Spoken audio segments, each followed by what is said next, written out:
Good evening, ladies and gentlemen, and welcome to Hawks TV for the third and final home game of this series for the Blackburn Hawks as they face a Sheffield Scimitars side that is still very close in the running order at the top of their standings. Alongside me for this one is Bryan Shuttleworth. Evening, Bryan. Evening, Oz. Now, of course, going into this, we have the Widnes Wild at the top of the table. The Blackburn Hawks equal on points, but just behind on goal difference.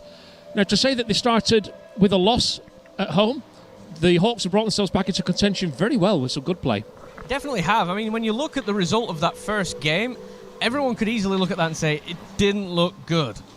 But the way they've picked themselves up and come into the further games after that has been night and day. They've been a completely different side, and they've definitely transitioned to deserving where they are in the table right now. Yeah, so as we say, after 4 games, the Wild and the Hawks are at the top of the standings, but just 1 point behind are the Sheffield Scimitars. Now, they've had 3 losses, but they've got them in overtime for all of them, so they've gained some points from that. So that shows a strength in depth that they have. Even though they've not been winning, they've still been grinding out something. That's true. Not a single regulation loss for the Sheffield Scimitars in this tournament. And you see a lot of complaints from some Sheffield fans about how games are being thrown away, but I mean, you've still got to look at that table and consider just how close they are, and definitely still in the running, depending on today's result, for the actual winning of the competition. Yeah, whoever wins this game goes top, having played 5 games, so they will have 1 game each left to play. The Widnes Wild are on 4 games played, so they have 2 games remaining next weekend. So yeah, the winner of this will be at the top as it stands. If the Blackburn Hawks were to win this, then that means that next Saturday at 1 p.m. when they face the Widnes Wild, that will be for the competition. Of course, you can watch that game live, courtesy of Drop the Puck and the BASN Sports Network, as they will be covering that game, because it's, of course, a Widnes home game. But for the Hawks, they've now got, last time we spoke, we were talking about how the goals were quite evenly spread across the team, but we've now got Lars Ulrich on 6 goals, James Riddick on 5. So, them guys are really leading the line at the minute for the Hawks, unexpectedly for Riddick's sake. I'm sorry, I'm going to have to correct you there. It's actually Finley Ulrich. Lars Ulrich is the drummer from Metallica. But yeah, Finley Ulrich with 6 goals in the competition, James Riddick with 5. Definitely picked it up. Of course, missing from the team sheet tonight, a regular goal scorer for the Blackburn Hawks, Aaron Davis. He is not here today as he is celebrating his daughter's first birthday, and I'm sure he will appreciate every team member's efforts as he watches from home. Indeed. Now, of course, as we've said before, these games we're bringing to you under COVID legislation. They've been very difficult. I'm 2 meters apart from Bryan. It would have been lovely to have been able to interview the opposition after periods, but of course we're not allowed anywhere near them. We're not even allowed near the Hawks, but at least because we come in that way, we can set up an interview table. But it's been a pleasure to be able to do these games despite the restrictions that we've had. It definitely has. I mean, it's been a lot of fun. It's been very, very different to our previous experiences of live hockey, but I must say it has been absolutely fantastic. Indeed, as we now go to our game camera for the start of this game. Of course, the players just lining up on the blue lines for this one, for our customary playing of the national anthem before the start of this game. And just talking about Sheffield, who are the guys that we need to be looking out for in this Sheffield side? Number 1 goal scorer for the Sheffield Scimitars is Ruskin Hughes with 4 in the competition.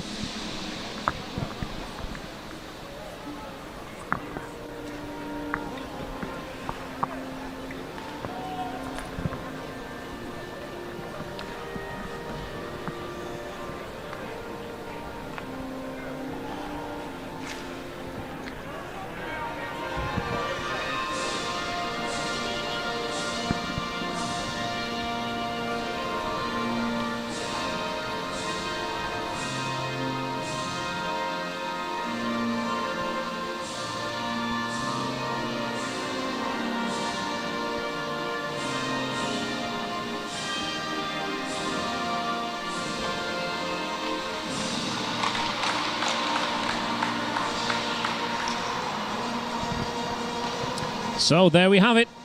The guys just, of course, circle around their own net as they just prepare for the start of this game. And we've got some familiar players on the Sheffield side as well, of course, some ex-Hawks.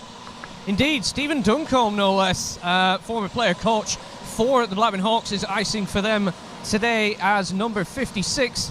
And I'm sure if there were fans allowed in this rink that he would get a very nice warm welcome back. He is. He's a very strong, high-level defenseman. This level certainly welcomes players of his ability and stature to be playing these games. And again, it just shows the quality in every side that we've seen in this competition.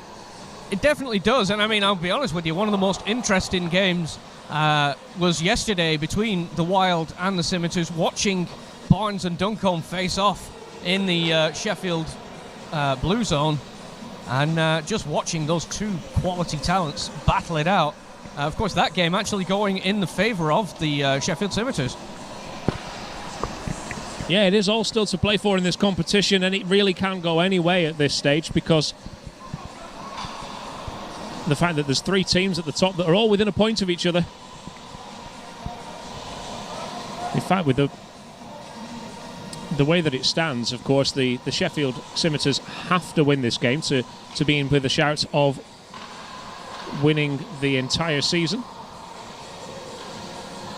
Just waiting for the face-off. There's only 4 Sheffield bodies on the ice at the moment, not counting the netminder. Starting netminder for the Sheffield Scimitars is Thomas Hovell. And starting for the Blackburn Hawks is Nick Strappens. Yeah, of course, another Metallica lookalike in the name is Sheffield's backup netminder, James Hadfield. Another quality netminder in Sheffield. It's something they've never really struggled with. Well, so there is quite a few that have come through that system that I'd love to see. And there's a lot of names there that I recognise over the years from wearing Sheffield colours, wearing Sting colours like Glasby and Humphreys. Yeah, Glasby, of course, used to be an absolute force for the Sutton Sting. A very, very capable goal scorer. Okay, so here we are, the first puck drop of the game. 60 minutes of regular time hockey to decide who will go into the last weekend of this competition in the final reckoning. It's pushed away from the boys, but kept in and knocked back in from Sheffield. Shot straight away and saved there from Elliott now.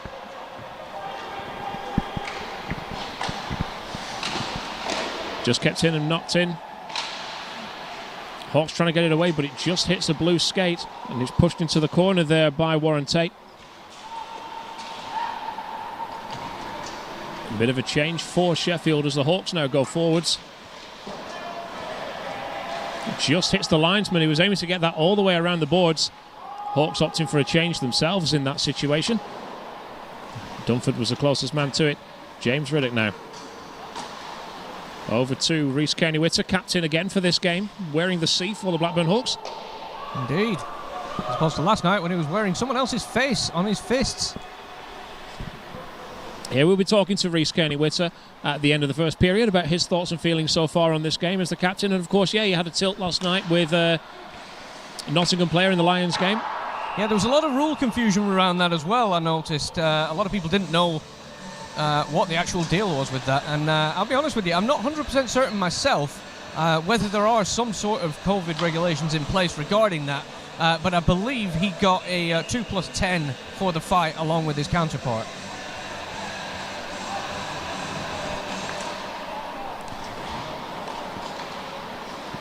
Quick change there, knocked forwards by Rhys Kearney-Witter, but it didn't collect the stick of another Hawks man, and it's with Wild in the D for Sheffield.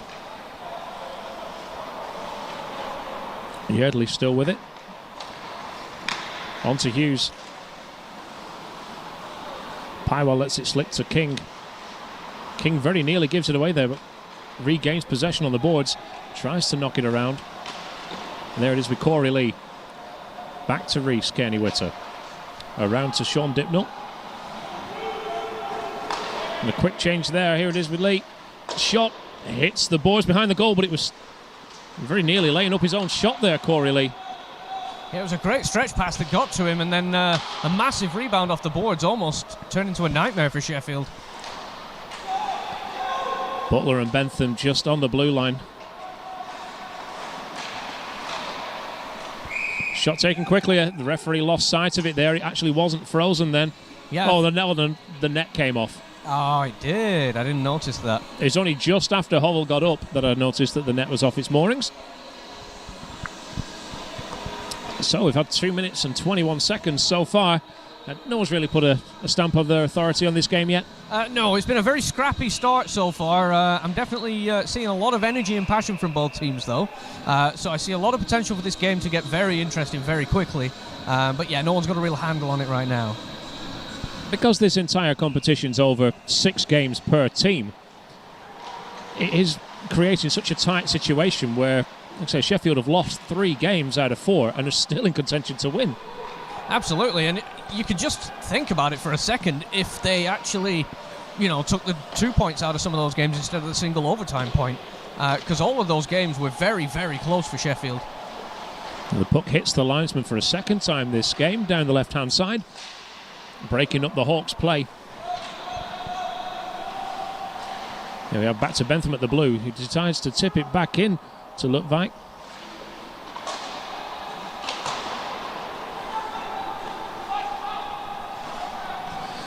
Out and away, skate interception by Bentham, and suddenly here we have Ulrich. Knocks it back, shot taken, saved by the netminder and frozen just on the edge of the face-off circle. Yeah, very, very clever heads-up play to take that just behind the net and quickly whip it back to his man at the top of the circle. A good save from Hovell, but as well, luckily for him, able to bounce on it fast enough to stop a rebound attempt. Change again now. Here we have the Hawks going to take a shot from the blue. Just hits the skate. He seems to limp a little bit there on his feet, did Warren Tate. Back in, stopped from going to the netminder. Looking for a way forwards here. Down the right-hand side, straight on the stick of Tate. Back in, shot taken. It just hits the edge of the post there from Elliot Nell. Yeah, I'm not sure if that went under the pads and off the post as well. Traphans was definitely beaten. Tate round to Dunks.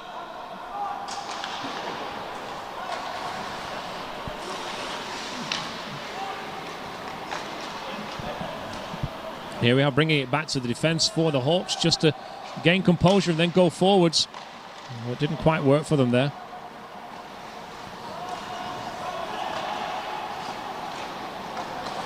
Butler over to Streetley, back into Matt Viney against a win, a very unfamiliar number 17 for me.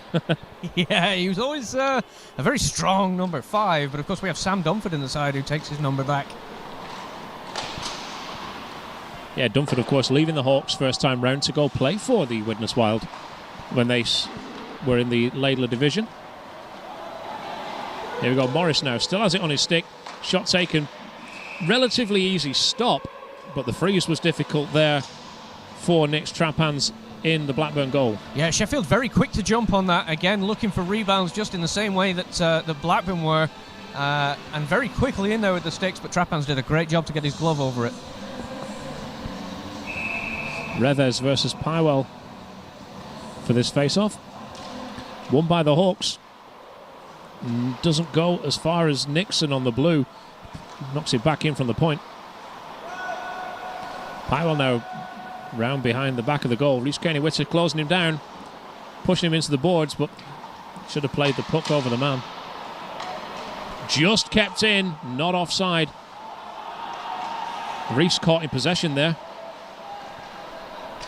Yeah, he's definitely caught out of his comfort zone. I don't think he realised there was a Sheffield man that close to him.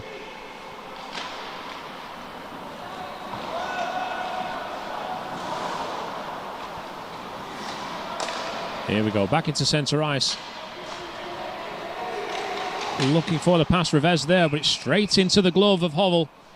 And a frozen puck, face-off in the Sheffield end. Yeah, plucked out of the air like an apple from a tree. Made that look easy, Hovell.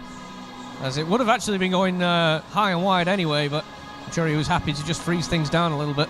Yeah, 5:36 played in the first so far. Face-off stays right.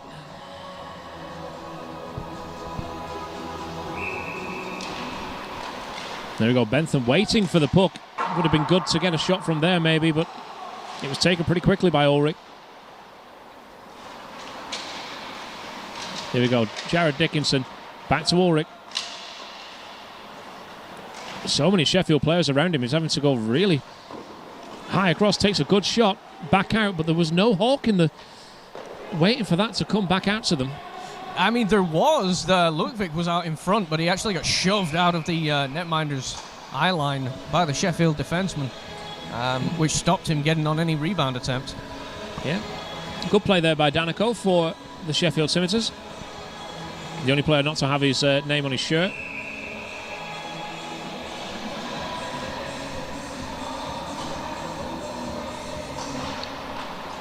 Another face-off win for the Hawks.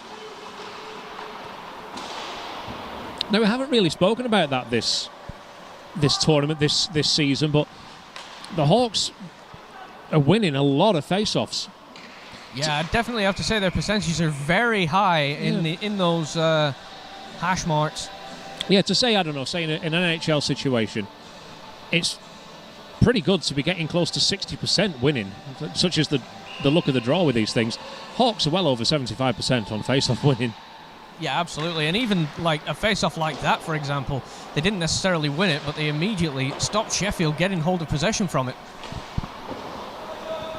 And that goes out. Jones versus Pollitt.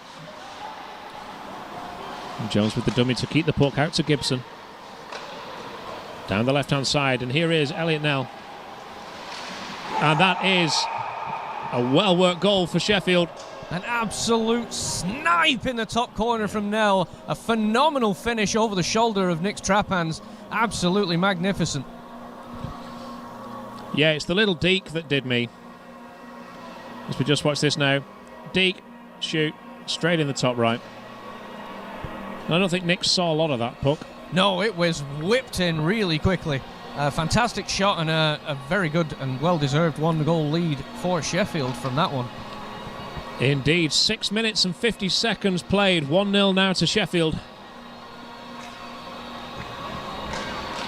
But a one-goal lead doesn't mean a great deal in this competition. We've seen so many games seesaw all the way through 60 minutes.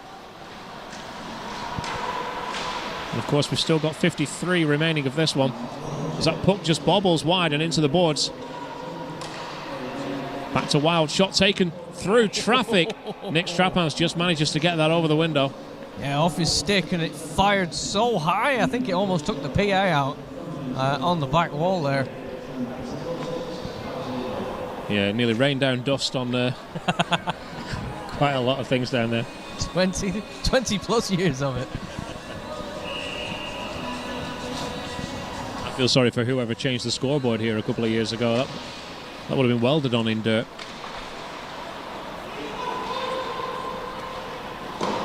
Out and away by Captain Kearney. Wild just looking for the pass, but that puck just goes out of bounds.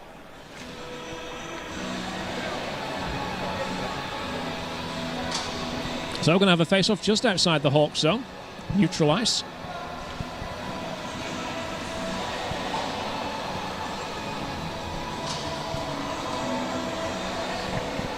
Even though we've had over 7 minutes played, there's still no one really grabbing this game by the scruff of the neck. No, but by the same token, it's not like nothing has happened. There's been good opportunities for both sides. Yes. It's just nobody has had any sort of sustained control of the game. No, indeed, it is very even, as that just goes over. Jared Dickinson's claiming that that was a penalty.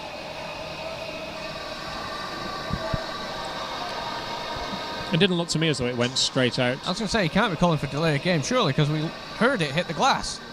Oh, no. It's been called. It has been called. Pywell in the box. Very interesting. So, a 2-minute penalty for Pywell. Delay of the game for Sheffield as he put that puck over the glass.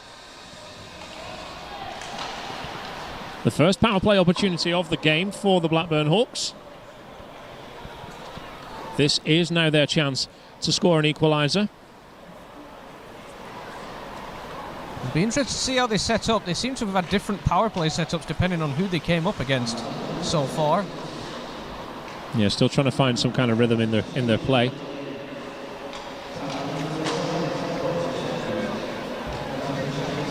A lot of change around as Lutvite now makes himself available, waiting for the puck in near centre.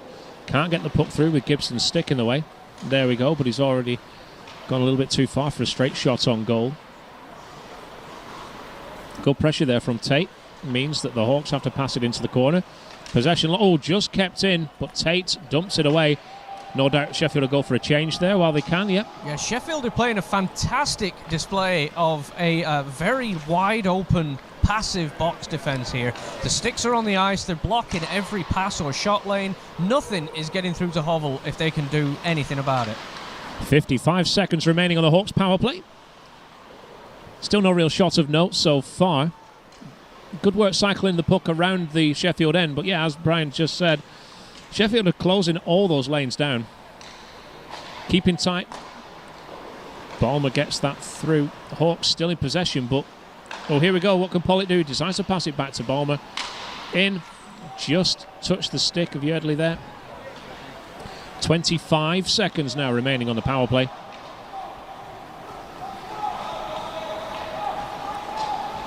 Shot in. Pollitt was waiting for that on the back post, but couldn't get it in. And that's a frozen puck.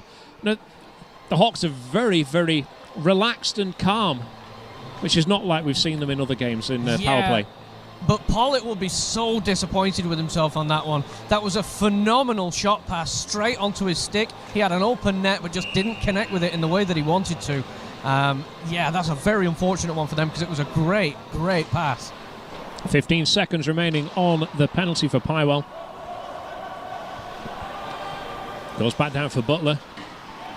5, 3, 2, 1. And that's it. Even strength hockey as Pywell bursts out of the box and nearly gets it on the edge of his stick and puts himself in a position where he could have done something with it.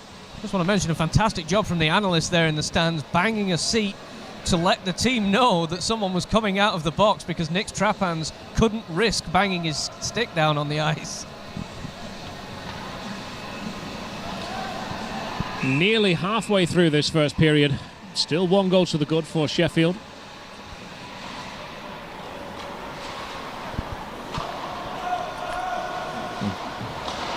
Back in from Nixon, but straight at Nick's Trapans. He almost coughed up a little rebound there, but just managed to get back down onto it and freeze it. He did, but the shot was taken by Nixon because the Hawks didn't clear the puck themselves, despite having it against the boards and trying to get it out of that zone. With all that being said, though, the transition play from defence to the neutral zone by Blackburn has been a lot better in this game. It has, yeah.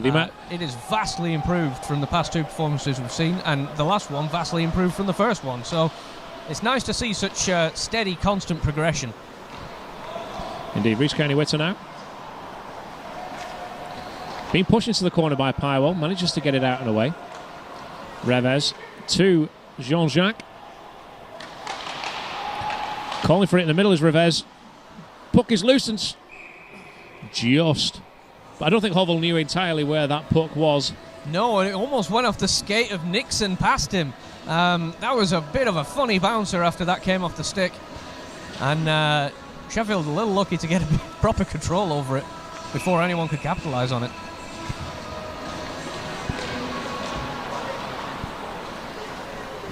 Looking for that pass away. Morris switches it up, gives it to Yardley. Great work there for the Hawks to just win possession of that and bring it back out of their own zone. As you said, yeah, in the previous two games that we've commentated on at home, the Hawks really struggled to get it over their own blue. They are at least now playing it away, if not passing it away. King now. Over to Reese Kearney-Witter. Just gets it over his own blue to be collected by Jared Dickinson. Going on into a body of 4 Sheffield players. And took the shot, dumped it in to allow the Hawks to have a bit of a change.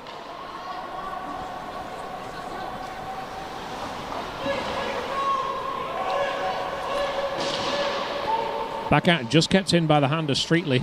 But push forwards by Sheffield, and suddenly here we have now Danico in the centre, but he couldn't get it on a stick. Quick change by Streetley. Yeah, it was unfortunate for Humphreys there. I think he skated just a little bit too fast and got a little overexcited moving into the zone. And as the pass came across, it ended up going right behind him. Yeah, well, we have a penalty.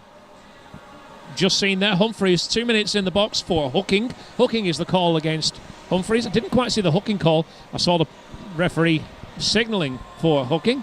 No, I can't say I noticed it myself either. But there was a lot going on in that area because I was watching Danico grab the puck and drop it onto his stick to carry on play. I was watching the puck rather than anything else happening around it, so to speak. So we have another power play opportunity now for the Blackburn Hawks. So Streetley has the puck. Gives it away to Viney. Streetley again. Is he going to take the shot? No. Looking for the shot. Be interesting to see how Blackburn work to try and solve this penalty kill of Sheffield, because this has to be one of the strongest in terms of formation that I've seen in this tournament so far. When you have a big, strong D-man like, say, Duncombe, who has played at a much higher level than this with all his coaching and training and experience, there's a lot that the younger players can learn, and that is certainly coming into play now for Sheffield. 1 minute 15 now remaining on the power play.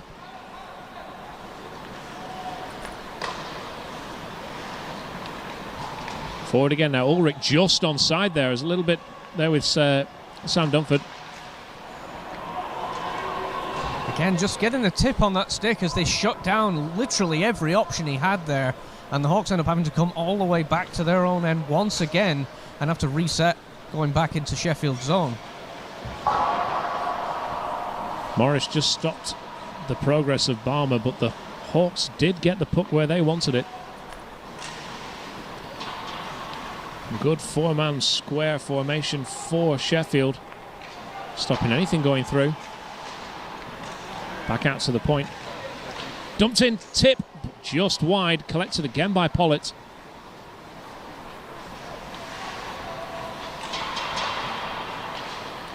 .15 seconds now remaining on this power play. Shot in straight, loose, collected by Morris. Great quick play in front by Dickinson. Kept in, that's frozen. 4 seconds remaining on the power play.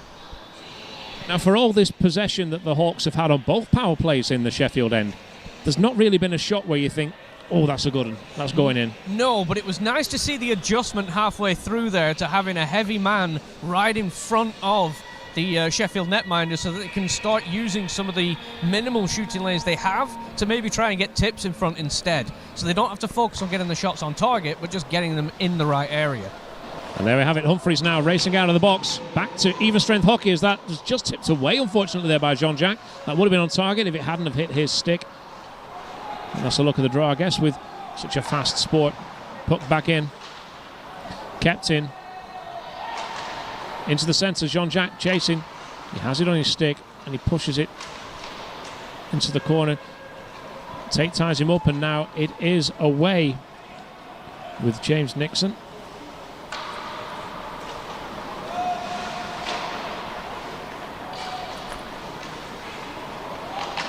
That was kept in very well there. Still kept in. Yeah, it's fortunate for Sheffield that they were able to get that shot off. Colton doing absolutely phenomenal work at the blue line there to actually continue to keep the puck in the zone and not allow Blackburn that breathing room that they were obviously looking for as they go for a wholesale line change.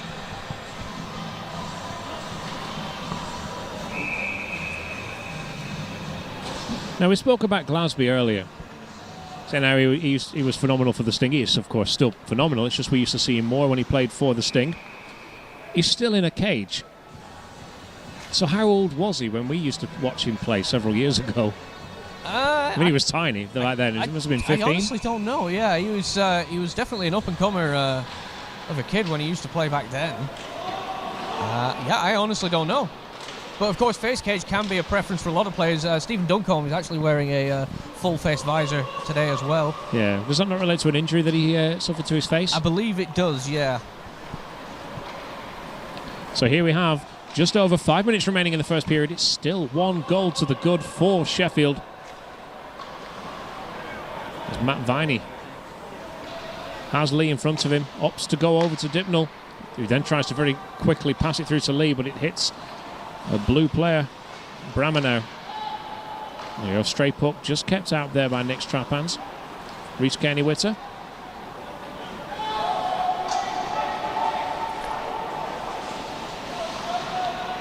Lee doing very well there to chase that puck down and gain possession from Yardley.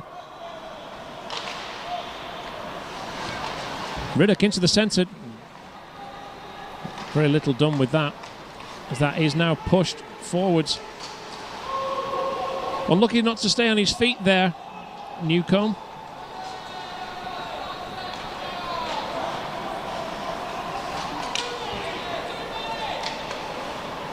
Streetley pokes it away, but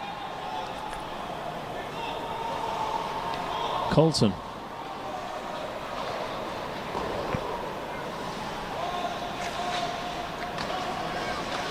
Streetley now. Lee Pollitt manages to get on the end of that puck into the centre. Oh, it's in. It is eventually in. So much to call there, but it is put into the goal.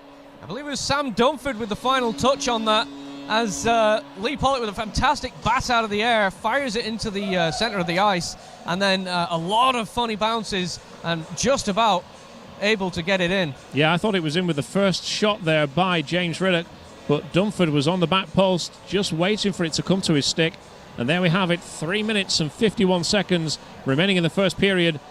We're all square, one apiece.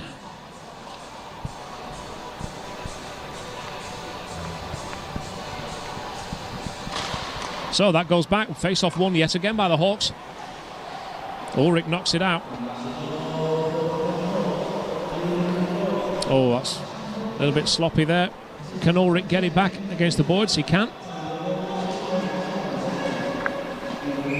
Pushed in hard there by Sean Weil, but yet stalemate on the puck. Yeah, very heavy tussle along boards there. But obviously the referee was happy enough to consider that they probably weren't going to get the puck out of that one. There we go. A face-off that the Hawks did lose, but then gained possession immediately after it and put it in the back of the goal. That was so straightforward. Yeah, and by the end of that, it was all about the patience of the shooter there to get the goal, as Hovell was just caught flapping and rolling around because he'd actually dropped to his pads so quickly and was so far out of position there wasn't really much he could do. Outstanding. So having been one goal down in quick succession, the Hawks have scored two to bring the game to them 2-1 with 3:25 remaining in the first period. You even said it yourself right after the Sheffield goal. Do not count anything on a single goal lead in this tournament. No, you can't. But what made that was the second after the face-off. Okay, the Hawks did lose it. The puck just went back into the Sheffield players, but they didn't play it. It was a Hawk that burst through, got that puck and created that chance. Yeah, this is exactly what I was saying earlier. Even if they're not winning the face-offs, they're still stopping Sheffield doing anything with the face-off win. So that was just about to go out.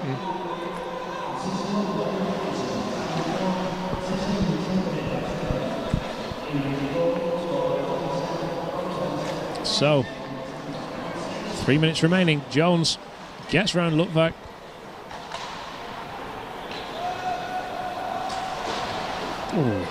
Suddenly getting feisty as Sheffield are trying to score the equaliser. Magnificent save from Traphands there off the pad. Really quick shot on a one-timer in front. Yeah, it was a lot more difficult than it looked, that save. Net off its moorings. The cynic in me said it wasn't accidental, but all changed for both sides with 2 minutes and 34 seconds remaining. Yeah, Hovell all of a sudden not looking anywhere near as confident as he did for the first 10 minutes of the game, maybe even 15 minutes of the game.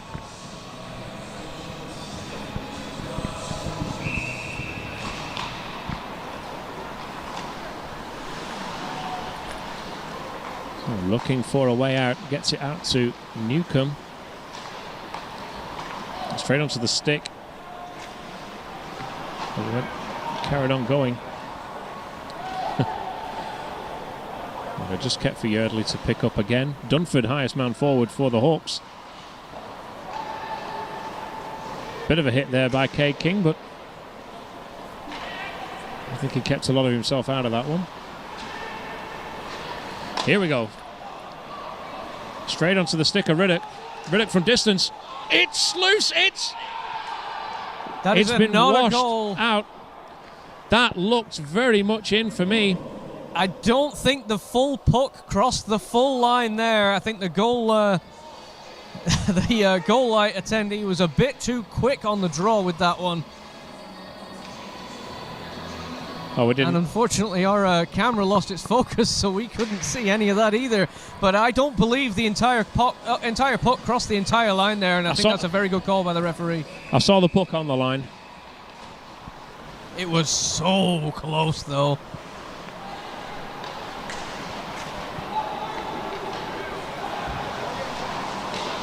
Oh, very interesting there. 1 minute and 40 remaining.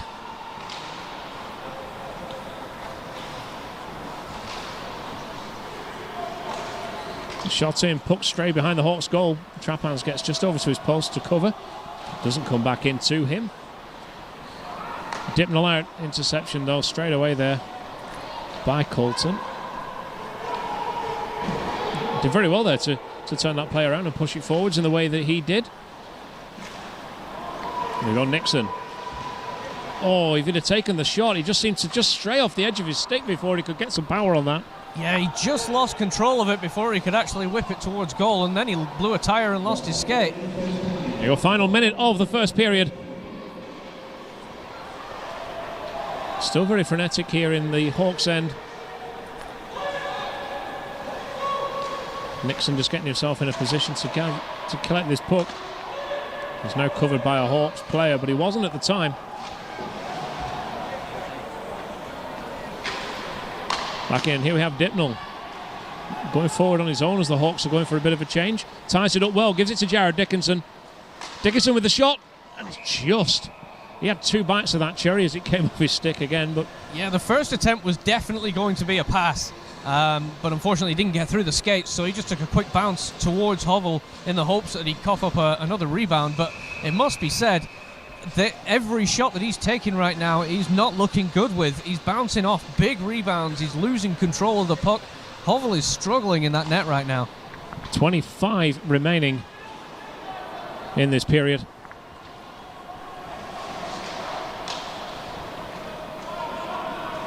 Dickinson. Pushing forwards again now, Barmer.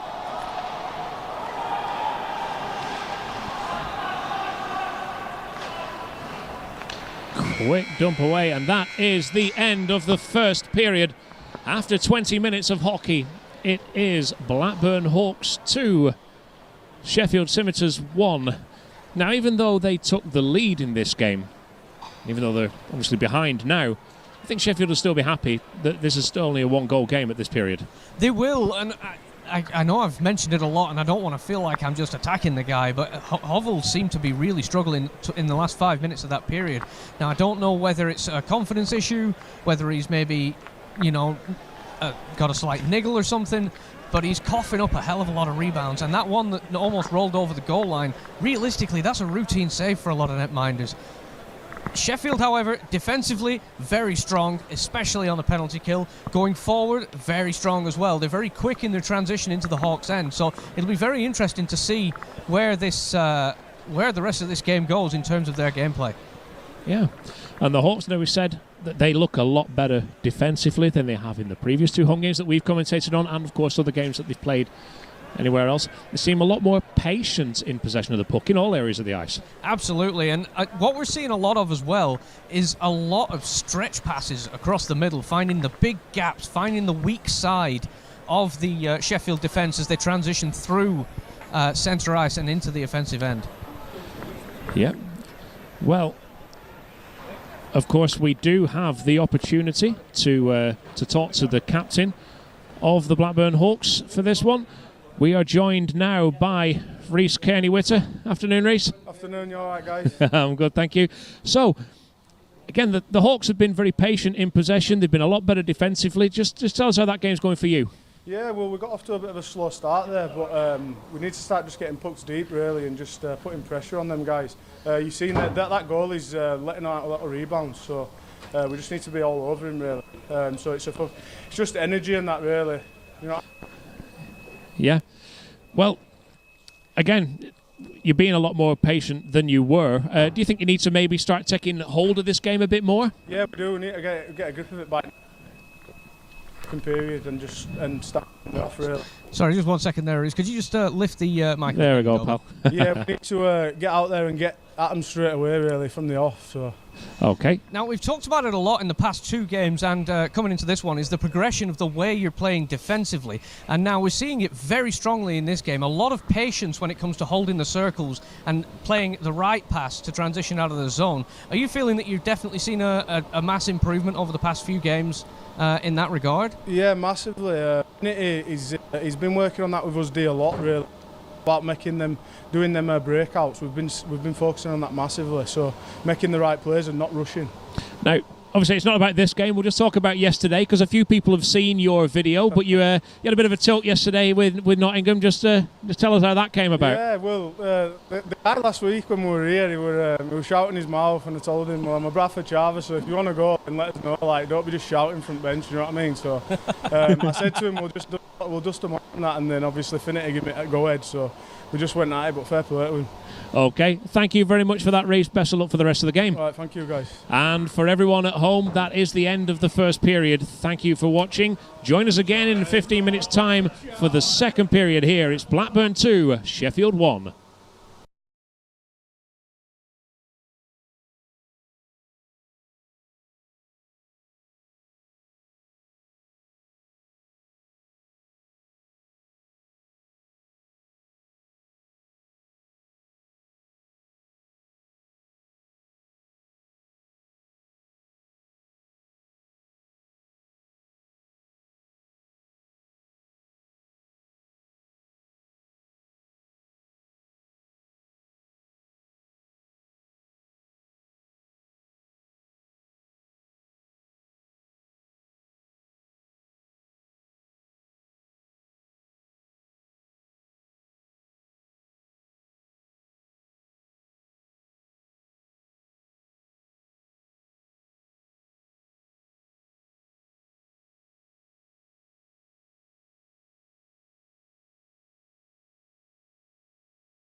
Welcome back, ladies and gentlemen, to the second period of the game between the Blackburn Hawks and the Sheffield Scimitars.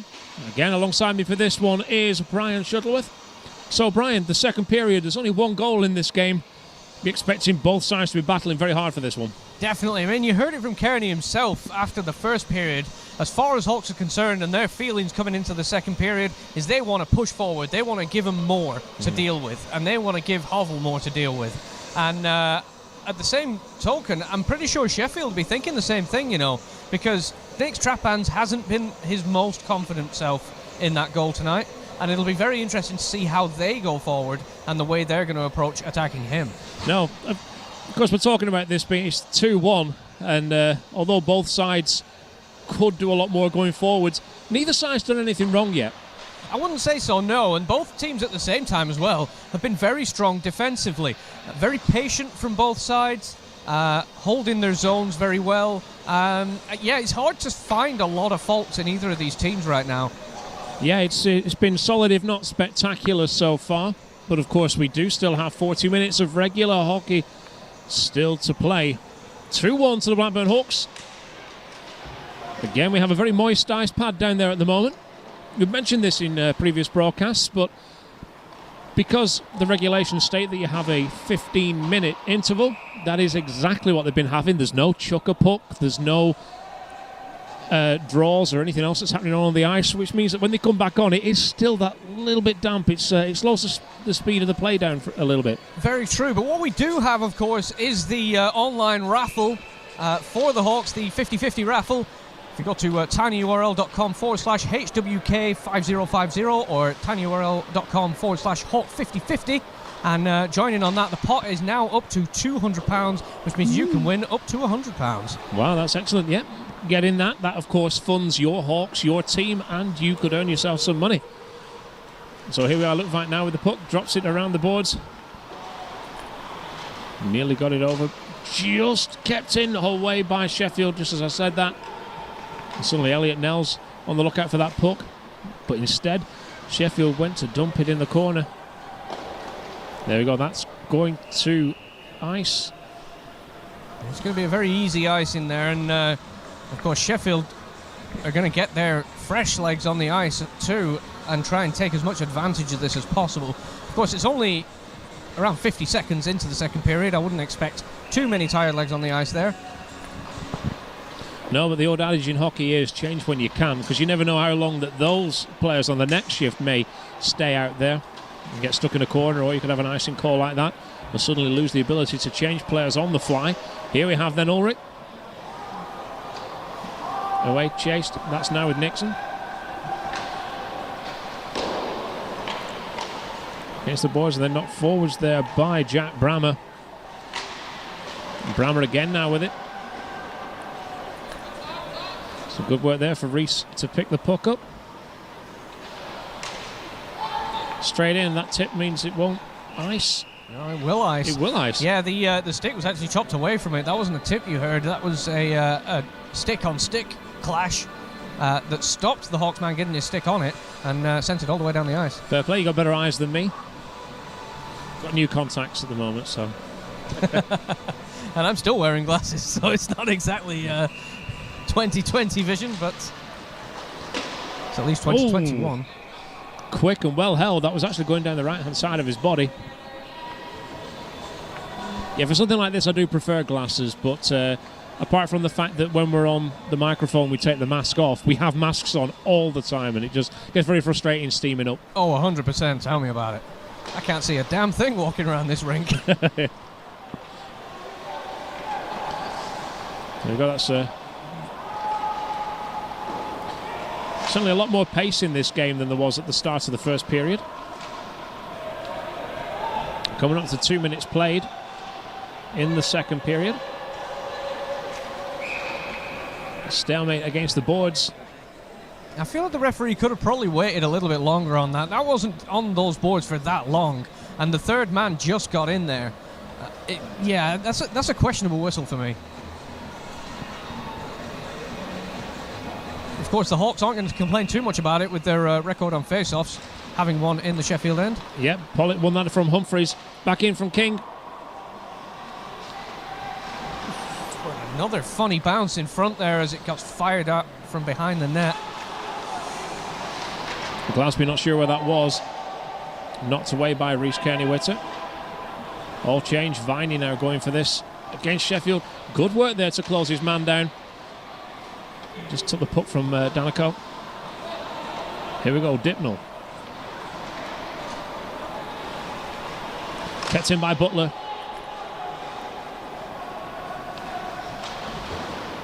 And that's just out and well away there from Sean Wilde. Here we go, Dipnell. Switch up pass to Corey Lee. Lee has Otley between him and the goal. Shame he couldn't keep that on his stick. Yeah, I think he just lost it in a little bit of surface water there. Very unfortunate because he received that really well. Yeah, it is still damp down there. It's not fully frozen from the interval cut. Bentham. Not mentioned Bentham a lot in this game. He has had a few shifts. Had a couple of strong shots as well, but outside of that, he's not had that much work to do, and it's been a little quiet all in.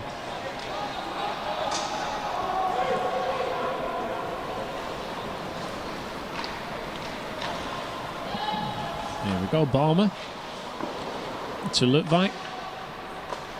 Away to Duncombe.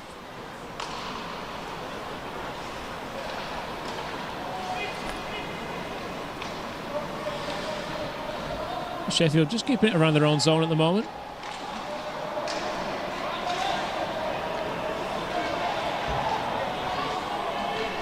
Ludwig with a great forecheck to get hold of possession there. Oh, we have a delayed penalty as Nick Strappans races to the bench.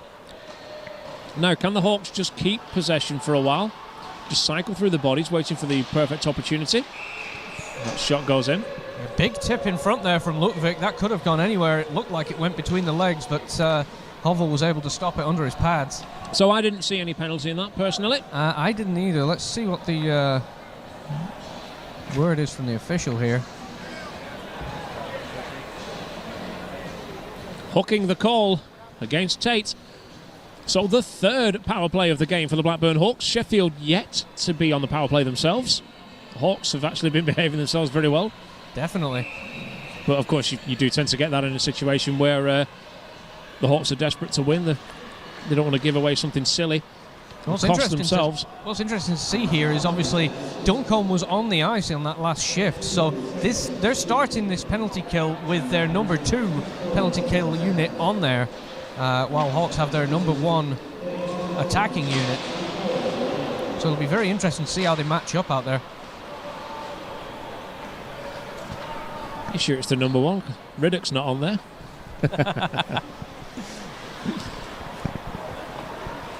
Here we go. Nice patient build-up play for the Hawks as Ulrich gets it over to the right. It's nice to see in this game that the Hawks aren't afraid to go backwards to keep possession. Yeah, absolutely. That's definitely one of the things that they struggled with in previous games, is they just wanted to force the puck forward to keep it away from their own end. Yeah. Now there's so much more confidence in their own defensive structure that they're more confident in working it backwards in order to go forwards. You're absolutely right. Yeah, it frustrated me in the first game especially, how it was always must go forwards, and they lost possession so many times. Here's Lee Pollitt. There we go. Outstanding work there. Ulrich through traffic for Lutvak, and with 52 seconds remaining on the power play, the Hawks have a third. Yeah, it's a phenomenal quick pass right across the front of Hovell. Didn't have his stick down to meet it, but you know who did? Lutvik. Right there with the stick on the tape, in the back of the net, no problem whatsoever. 3-1 Hawks. 1 for 3 on the power play, the Blackburn Hawks.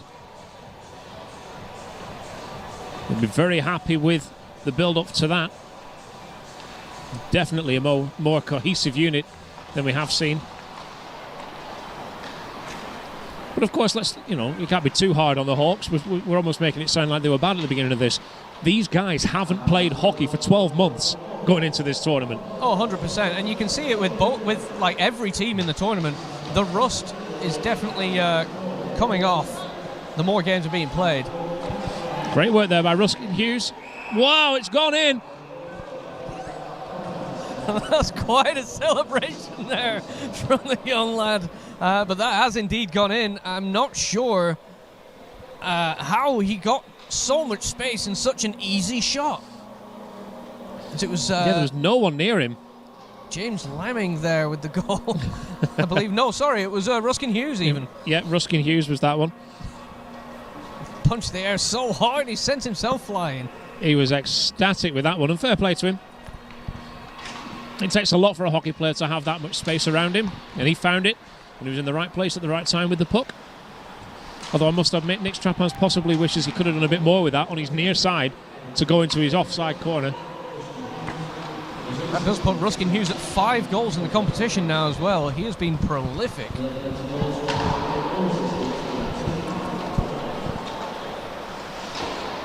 Here we go, Dittnell tying up 2 players on the boards, and he very nearly came out with that. Fair play to him.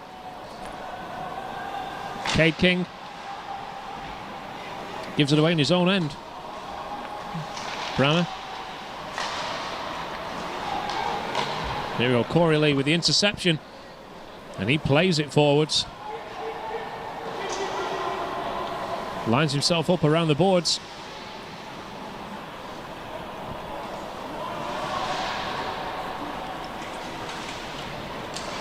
James Riddick playing D on the point there to keep that in, as Bobby Streetley was far forwards.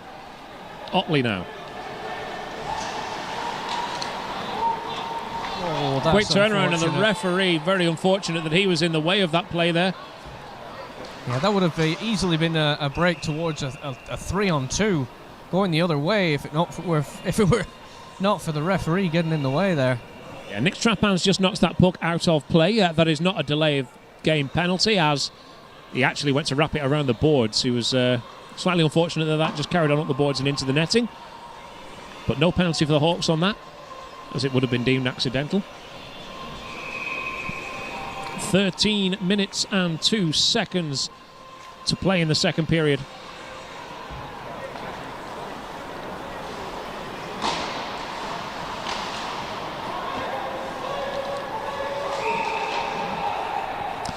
This official's been very quick at blowing them stale pucks out. And the other side to that is, of course, from this angle here, we could easily see that puck was not stuck. That was actually sliding and rolling down the boards. And I would definitely not call that a stalemate puck, because it was still moving. Very defensive there from the Hawks, as they had 4 men between the puck and the net. So Sheffield went the other way. Duncombe.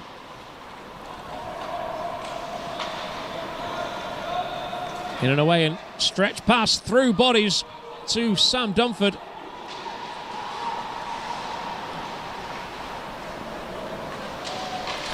Oh, in the centre, nearly there for Lee Pollitt. Poke away by Tate. And there we go, straight onto the stick of Sam Thomas-Jones.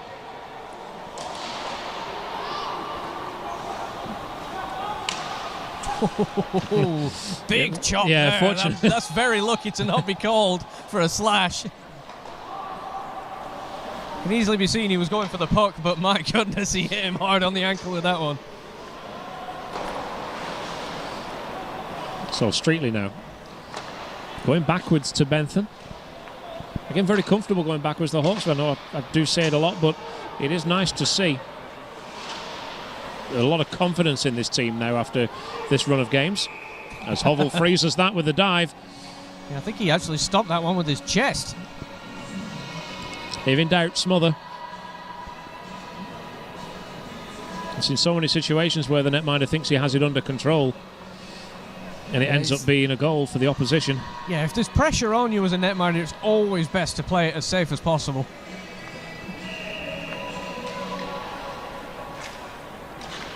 Dickinson with a win. Butler in, straight to the chest of Hovell. Again, we keep saying it, the percentage wins of face-offs for the Blackburn Hawks in this game is sky high. The Scimitars are hardly getting any, and when it comes to that face-off dot, every single one of these frozen pucks, especially, at least mentally, has got to be falling into the favour of the Blackburn Hawks. Again, Dickinson with a win there.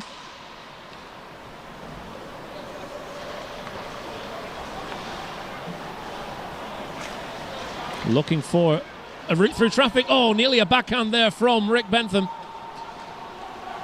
He's got some real pace. Trying to get Danico off this. Oh, Danico just loses his foot in there, but he'd already tried to make the pass.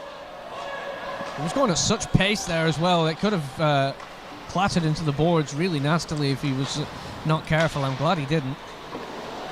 Butler to Ludwig. Oh! Over and away.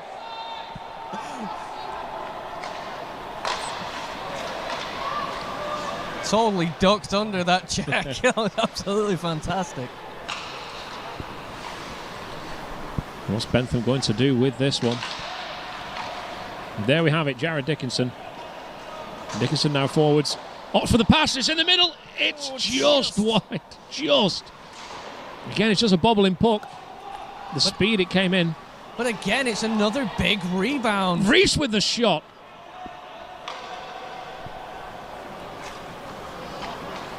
What can we do now with Ulrich in the centre? It's gathered by Otley. Away, pushed away, Glasby. Glasby now going down the left-hand side. Going to tie this up in the corner while the Sheffield Scimitars go for a change.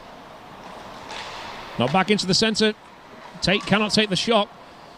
And suddenly we have the Hawks going down the other end. Hawks again playing a very similar game plan to the multiple games they played against Nottingham, and that is get pucks on the net and play the rebound. It doesn't matter if the shot is good for the first one, as long as you can get on the second one and try and get an attempt. Yeah, Viney and Streetley trying to get this puck away. Tate has it at his feet at the moment. Out it goes.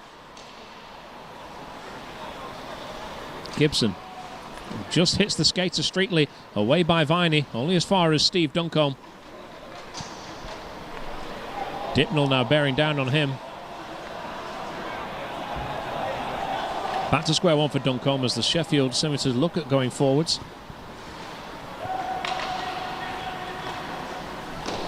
There you have it on the left-hand side there. Back to Morris. Let's it carry on for Callum Ruddick. And, yeah, very quick to blow these stalemate pucks. Yeah, again, he's so quick on jumping on him. As the whistle goes, he's literally kicking it away to be picked up by somebody. And you can see a lot of these players are having words with him about it. They're very frustrated. And you can understand why. That puck was still in play.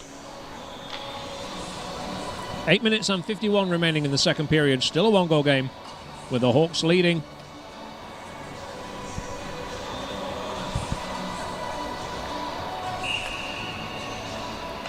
Draw won by Lee Pollitt. Something's been blown. There's an additional puck on the ice, it looks like. Unless, no, that one actually just rolled all the way around the boards to the linesman. I'm not sure why that was whistled down.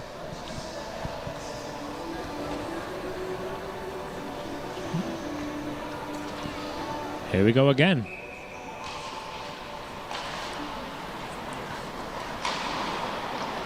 Bentham around. Back out, but it's his with Sheffield. There we go. Away, that's going to ice. That's going to ice easily, yeah, unless Dunford can get there first. It's been waved off. I don't think he realised Dunford was that close, and now it's Hawks possession in the Sheffield end. Looking for a body. Tries to tie it round. Riddick's in front of the man. Hacked away.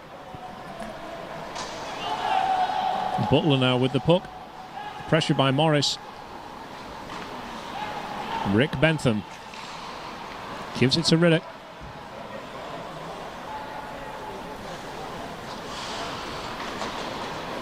Heavy pressure there. Oh, but he lost his foot in there, did Ruskin Hughes. A little lucky there, James Riddick, to get away with that one. Hughes. It's a phenomenal block by was. Bentham. It's like he was playing tennis with that one. It was a little bit slow and not skating. There we go, he's skating properly now. Of course, worth mentioning, Rick Bentham is, of course, a cricket player. That's why he'll have found that so easy to hit out of the air like that. During the summer on his weekends, he does enjoy playing a lot of cricket. There used to be quite a lot of cricket players in the Hawks side. I'm not sure how many there are now. Of course, Ollie Lomax, another another big one. Yeah, even Stuart Ashton. So, we actually have James Riddoch in the box for the first power play of the game for Sheffield. Didn't see that, to be fair. Wasn't sure what the call was on that. But this is the first time that we have seen. I mean, it's definitely to do with that tussle behind the net. We're just trying to pick it up off the announcer. No, it's disappointing that that's been given as a goal. Now, I heard a call from in the stands next to me that the net was off. I'm not sure if that's true. It seemed a bit of a melee to me. Now, Nix is down. Yeah, see, that's goaltender interference. Yeah, that's got to be goaltender interference any day of the week. He collapsed right on top of him. But it has indeed not been given, I don't think, and it is a good goal. And with that, that'll tie it up at 3. It has been given. We're going to have a face-off back in the centre. Yeah, Nick Straphans was unable to save the shot that came in because he had a Sheffield player on his back. He was absolutely, completely flattened by him. It was very odd. Now, I've seen situations where the netminder had a player on him and the puck's gone in, but that's because the puck motion started before the player was on the netminder. Nix was down, had a player on him, and then the shot was taken that went in.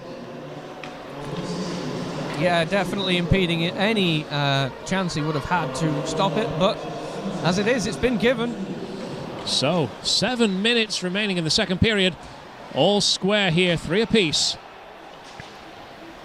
What will happen next? Of course, this game has gone every way possible. Sheffield led, Blackburn led. Blackburn increased their lead, and yet here we are again, still tied.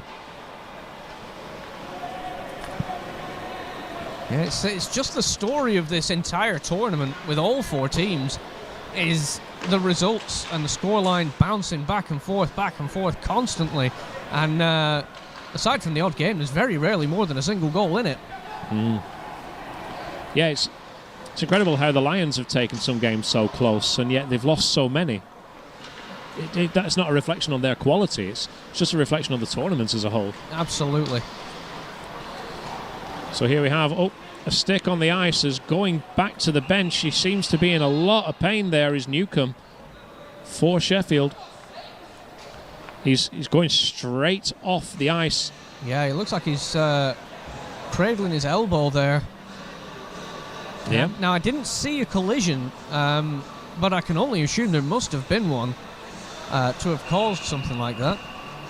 But yeah, he's straight to the locker room. Yeah, that side of the arena is Sheffield. This side where the camera is, where you're watching, this is the Hawks side. So him rushing over to there, his medics team are there, the physio, whoever they brought on the medical side for Sheffield are over there. So he'll be going to have that looked at and checked out. So we hope he is Actually, I think she's right here next to the bench and is having to work her way all the way around. Yes. Which is a little unfortunate. Again, this is getting very choppy and chirpy of a game now. What's Rick Bentham saying to the official?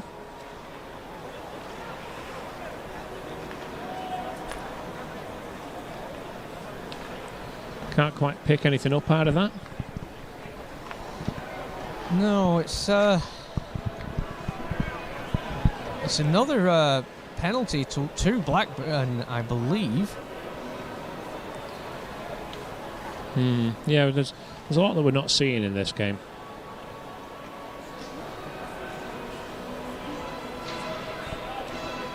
At least it looks like it, but he's asking. Yeah, he's telling Bentham to get over to the box. Bentham had actually gone to the bench, and the refs are now telling him to get on his skates and get in the box.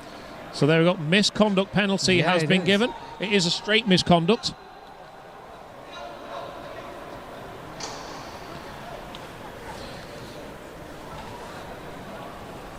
Misconduct given, and now the official's going over to talk to the bench.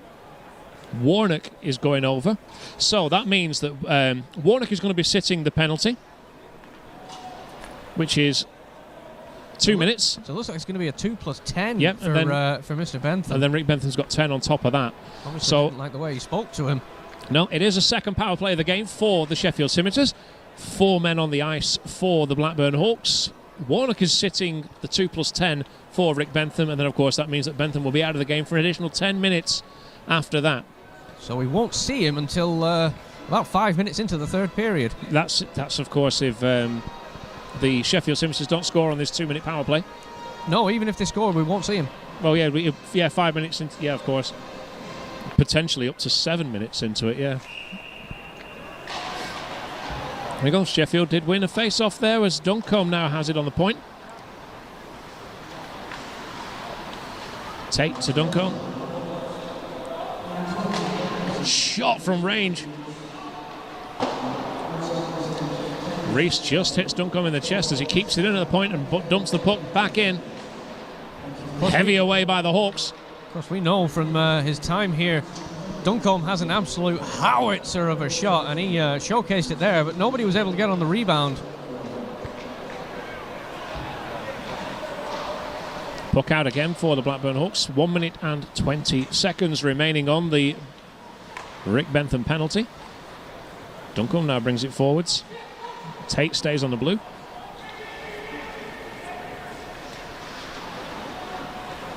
Streetley there just putting him under the only bit of pressure he's had since he came into the Hawks' end. Shot in, hits the skate of Ulrich. Duncombe calling for this now on the right. .50 seconds remaining on the power play. Ulrich cannot get it away. Tate has it.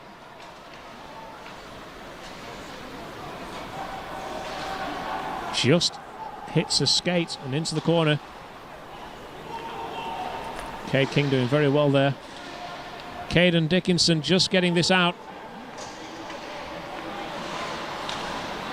King just wasting time expertly here. 20 seconds remaining. Yeah, he did a great job there. Unlucky that his pass didn't make it easily to Riddick, but he does still have it. Yeah, Riddick was unsure of the offside, just kept his skate on the line. Ludwig.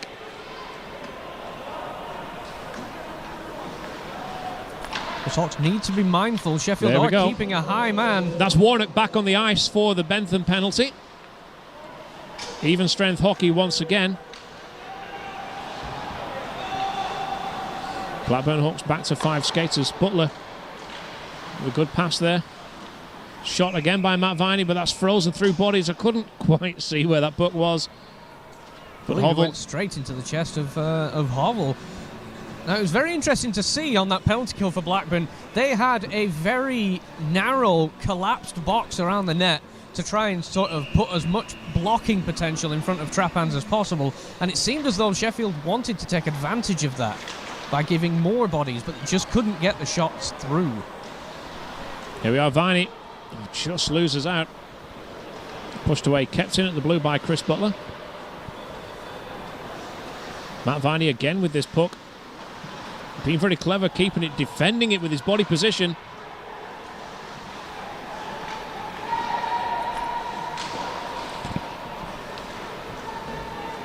Here we go, back behind the Sheffield net, but pushed away.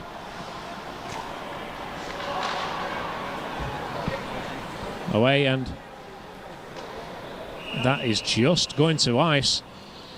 I was worried then because he just slightly started pulling up. I thought he may have been overtaken by Lamming. Yeah, he almost got there, and some people could have definitely argued that he would have got there. And of course, under the hybrid rule, potentially could have gotten to the puck, but of course he wasn't there by the time he got to the hash marks. Now all this time that the puck has been in the Sheffield end, the Hawks didn't really take a good shot on there. Streetley away, and that is just offside. I don't think they knew a lot about it. It was kind of knocked into that position rather than played. And because it's deemed as a deliberate offside because they left the zone and went back in, it will be a face-off all the way down in the Sheffield end. Yeah, 2 minutes and 23 remaining. 3-3. still very finely poised. Of course, the winner of this goes to the top of the competition with 1 game remaining for each side. Widnes are currently top on goal difference alone, having played 4 games. Blackburn Hawks joining them at the top, having technically played 4 games at the moment. This is their 5th. Of course, you say goal difference alone, but it is worth mentioning that the Widnes Wild have been so prolific with their goal scoring. They actually have a +9 goal difference, and coming into this game, Blackburn had a -2, so that's an 11 goal difference. Yeah. And to say that they have the exact same record as well of wins, that is an unbelievable difference in such a short period of time. Of course, don't forget Shot in, saved and coughed up. There you go, Kay King. In through bodies, hits a blue shirt. Is this Matt Viney?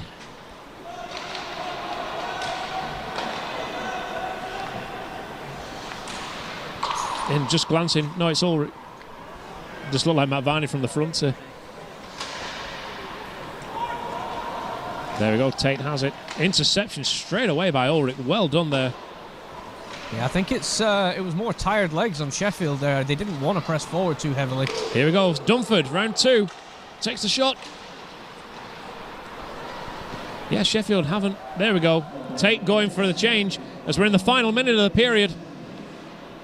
He was very tired. He was blowing hard then at the end of that shift.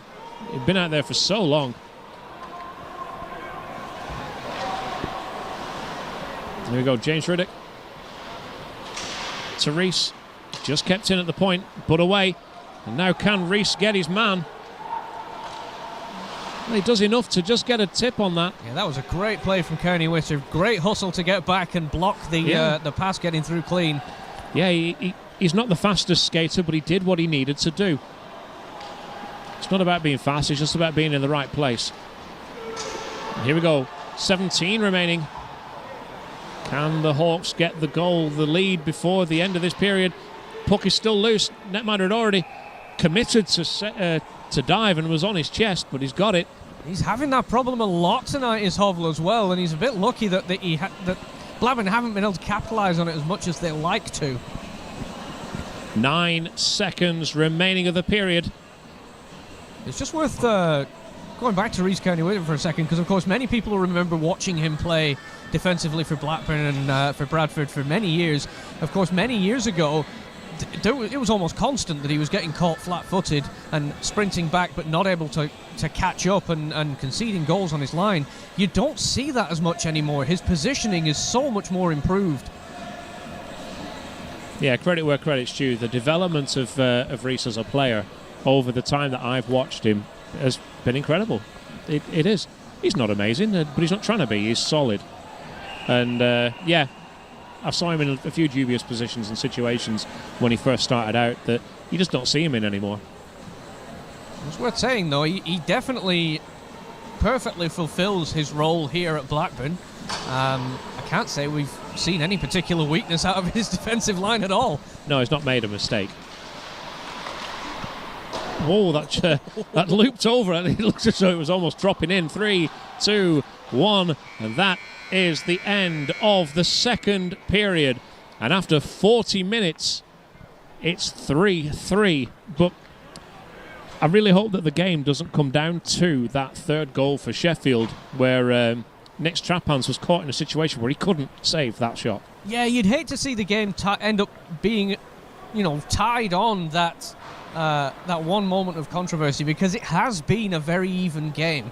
Sheffield realistically do deserve to still be at 3-3 in my opinion, and I don't see any particular person or team that's jumping out right now. Okay, well, we still have one period of regular time hockey yet to go. It's Blackburn 3, Sheffield 3. Join us again in approximately 15 minutes time for the third period.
Welcome back once again for the third period of regular time action here at Blackburn Ice Arena as the Blackburn Hawks and the Sheffield Scimitars are tied at 3 apiece. Alongside me again is Bryan Shuttleworth for this one. And a lot of controversy in that third goal. Hopefully it won't detract from the quality of hockey that we've had so far and the quality of hockey we're expecting. Yeah, you'd hope so. I mean, there was definitely a lot of discussions after the period with the referee at the bench between him and Ryan Finnerty, and of course a lot of discussions in the actual changing rooms and tunnels and things as well. Yeah, there's a lot of unrest about that particular goal, but realistically, it's on the board. They have to settle down and play on from it. It's a 0-0 game now. We'll just start from scratch. Yep. We've already had 40 minutes, but it is down to this 20. Of course, we do have an overtime situation as well. If the scores are still tied at the end of this period, we will have overtime, which means that the winner would get 2 points and the loser would get 1 point for bringing it into an overtime loss. But as we turn to our main game camera now for the action to start once again, I've got to say, I absolutely love the overtime structure, and I think it should definitely be a permanent fixture with regards to English ice hockey, because you don't get that underwhelming feeling that you do with a draw. You either won a really close game or you lost a really close game, and that just makes it 10 times better of an experience. Yep. Viewers at home, be aware that Rick Bentham is sat in the box. He received a 2+10 in the second period, which means that he still has 7 minutes sat on his lonesome in the box. He seems to be enjoying himself from here, but I'm sure he'll be wanting to get out on the ice as quickly as possible. Of course, the rule stating that even after that point, he can't actually go back to the bench until the whistle is blown. Yeah, it's 10 minutes plus a whistle to allow him to get over the ice. Oh, wow, that was very, very close indeed as Reese just comes onto the ice. There's a monstrous shot from the blue line as the Sheffield Scimitars ice it all the way down, and oh my goodness, it was a bomb, and I'm really surprised with the rebound going so far away from Hovell and not actually giving anyone an opportunity to jump on. Yeah, damp ice still. We seem to find that it tends to stay a little bit damp until about 3 minutes into the period. Hopefully that doesn't affect action too much as Cade King just whips that in. Reese Kennewitter trying to push his man off. It's still with the Blackburn Hawks, but in neutral ice. 1 minute played already in this third period. Very quickly whittling down. Lee Pollitt just onside there as he had his skates on. Oh, heavy hit, puts him sideways. Elliot Nell absolutely levelled him at centre of the zone there. Tips in. Can't get to it, but pushing up hard against the boards, and this is the most intensity that I've seen so far in this game. Yeah, the Hawks really looking to create some great chances early in this third period, as again the Scimitars seemingly panicking a little bit with the pressure they're under and icing that all the way down. You can see the fire that third goal controversy has put in this Hawks side, and they are not willing to lose this game as a result of that. No, fast, furious and frantic hockey to begin this third period. Going down for that, Matt Viney with the win, gets it back to Warnock. Butler's the one that actually whips the puck in the air. It's another big rebound. I think the referee's saying he lost sight of that one. Yeah, that's because it was about 15 foot up in the air. It just went straight up from where Hovell was in the goal. So you're getting a fist bump there off Bremer.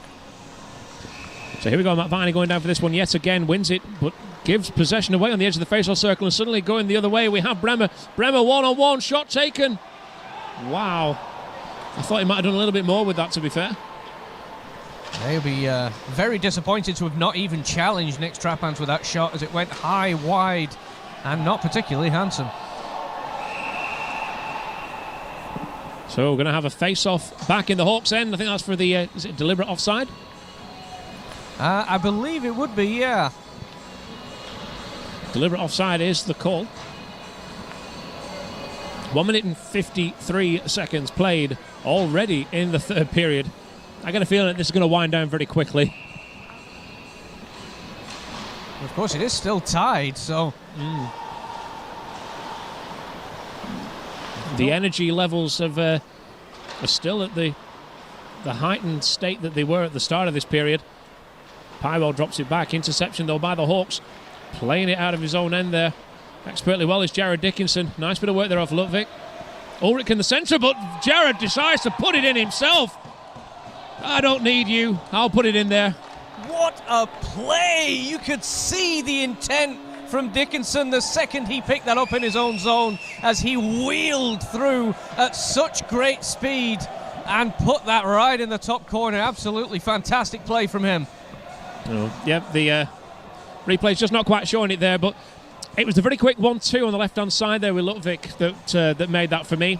Jared with a pass, but then suddenly received it straight back all the way in through the left face-off circle. Ulrich was in the centre, ready and waiting, but Jared decided to just put it in the back of the net and give the Hawks the lead. That's it. Ludwig could just see the sheer pace that Dickinson already had under his feet and felt it the best play to just drop it straight to him, and man, did it work. He already had that momentum as Pywell now trying to go get that puck from the Hawks. There we go, Dickinson around the boards. Looking for the pass, and Ulrich. That is going to ice it. Didn't quite touch Ulrich's stick in the neutral zone. Yeah, it was a close one, but unfortunately, he couldn't get anything on it at all, and now face-off will come back into the Hawks' end. So here we have it. Who is going to be taking the face-off? It's Tate for Sheffield. He has been pretty good so far this game. Very consistent as quite a small body there. Pushed Duncombe off that puck. And here we go. 2-on-1 here. Ludwig with Ulrich in the centre. Shot saved and just over the bar there from Hovel. Tied up and very quickly blown again for the trapped puck. We've said enough about that so far this game, but he does need to give the play more time to come out. It doesn't seem like he's willing to, though, as his consistency seems to continue. Yeah, he's nothing if not consistent.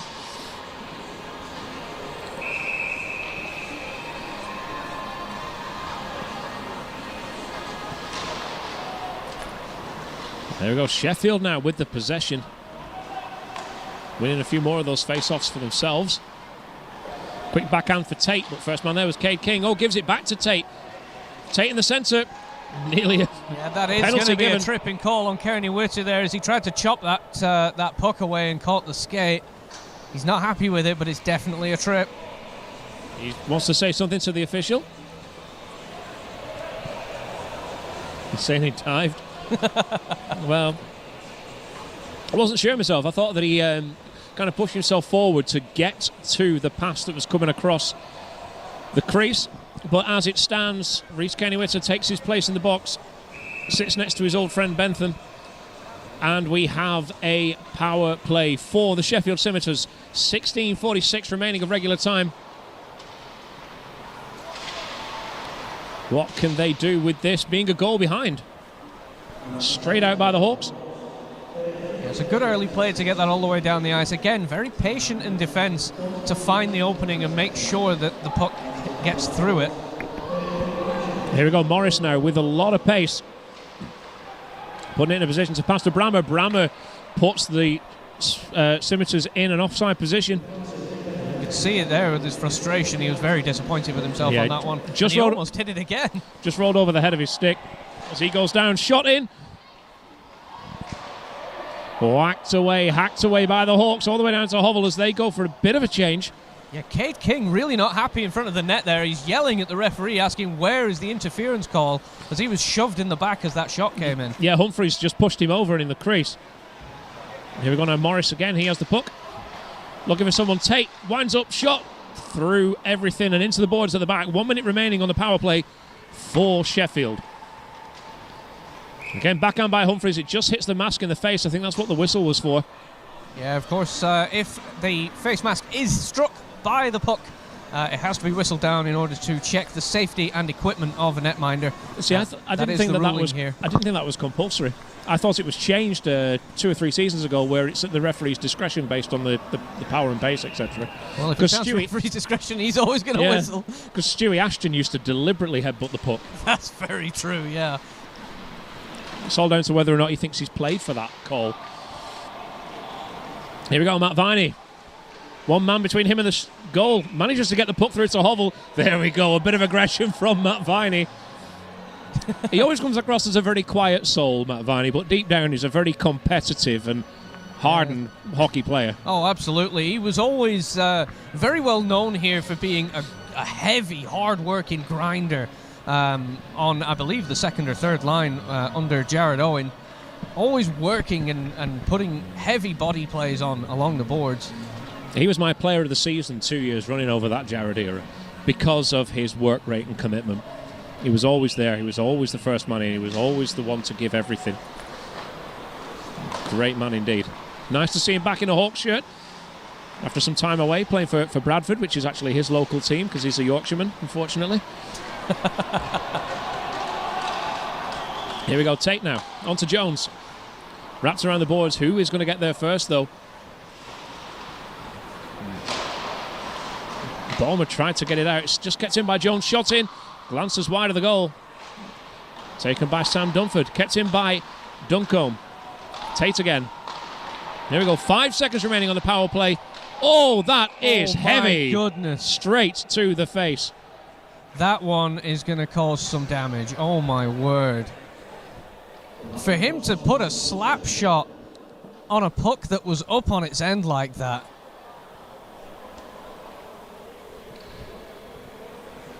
I think I just saw him motioning to his neck. Luckily, it wasn't his face. And I believe Sam Dunford's going to be okay. But oh my word, that must have hurt. Yeah, I think his beard took the most of it. Well done, that man, for taking such a puck. It's nice to see he's able to have a laugh with Steve Duncombe about that one, though. Because my word, like seeing him hit that slap shot, the puck was always going up. It was on its end, it was stood up on the ice, and he still hit it. Yeah, if there's one person I don't want to take a slap shot from on that ice, it is Duncombe. He is a big unit. So Chris Butler gets it to look back on the left wing. He's got Ulrich in the centre, waiting for this puck. Ulrich's going to stay there waiting. Come on, look, Vic, what's you going to do now? Gives it to Rick Bentham. Loses that at the point and suddenly going the other way. Oh, it's stuck there. Now Newcombe from behind there. That's been called by quite a few people. Clancy mainly on the Hawks bench. But not the referee, so play will continue. Offside given. Deliberate offside given. There's definitely a lot of chippiness and aggression now from Sheffield in particular. They are not shying away from little digs and shoves and body checks. They're definitely trying to unseat the Hawks here a little bit and get in their heads. Yeah, there's no abating the intensity of this one so far. 14-14 on the clock. And still, of course, a one-goal game. And still showing no signs of going either way. I mean, obviously the Hawks have the lead, but we've seen 2 goals in quick succession in this fixture so far, and it could go either way, as that's straight in the chest of Nick Straphans. A very quick shot and a good save there. I was going to say, it's very nice to see Reese with the C, so he's able to talk to the referee, because normally he'd just do it anyway and get in trouble for it, so it's kind of good that he won't get in trouble this time. No, we've lost sight of the puck there. It was... I'm not sure if that was passed away or saved away, but it's nowhere near the Hawks' goal now as Lamming tries to give it to Hughes. Hovell very far out there. Fortunate that Corey Lee wasn't swept up by that. He had to be, though, to get a stick on that puck because the defence had completely lost control of it. Reese gives it over to Cade King. Viney. Reese. Slap and glove save. That was on target. Yeah, that was almost like the first save of the game. Just picked it nicely out of the air. No problem whatsoever. 13:34 on the clock. Now what's the official trying to signal here? Yeah, I'm not sure. He's obviously having discussions with Sheffield for something. Now, I'm not sure whether it's they've mentioned something to him or he's telling them to cool their jets a little bit. There we go, Riddick. We've not spoken a lot about him in this period. He's not had the ice time of some of the others, but here he is. Immediately putting pressure on the defence. Well, he's tying 2 people up at the end of the day against the boards. Just kept in at the point. Pushed away. That allowed the Hawks to gain possession We'll carry on playing. There we go. Oh, unfortunate there that it was allowed to go over there by Bobby Streetley. Balmer now.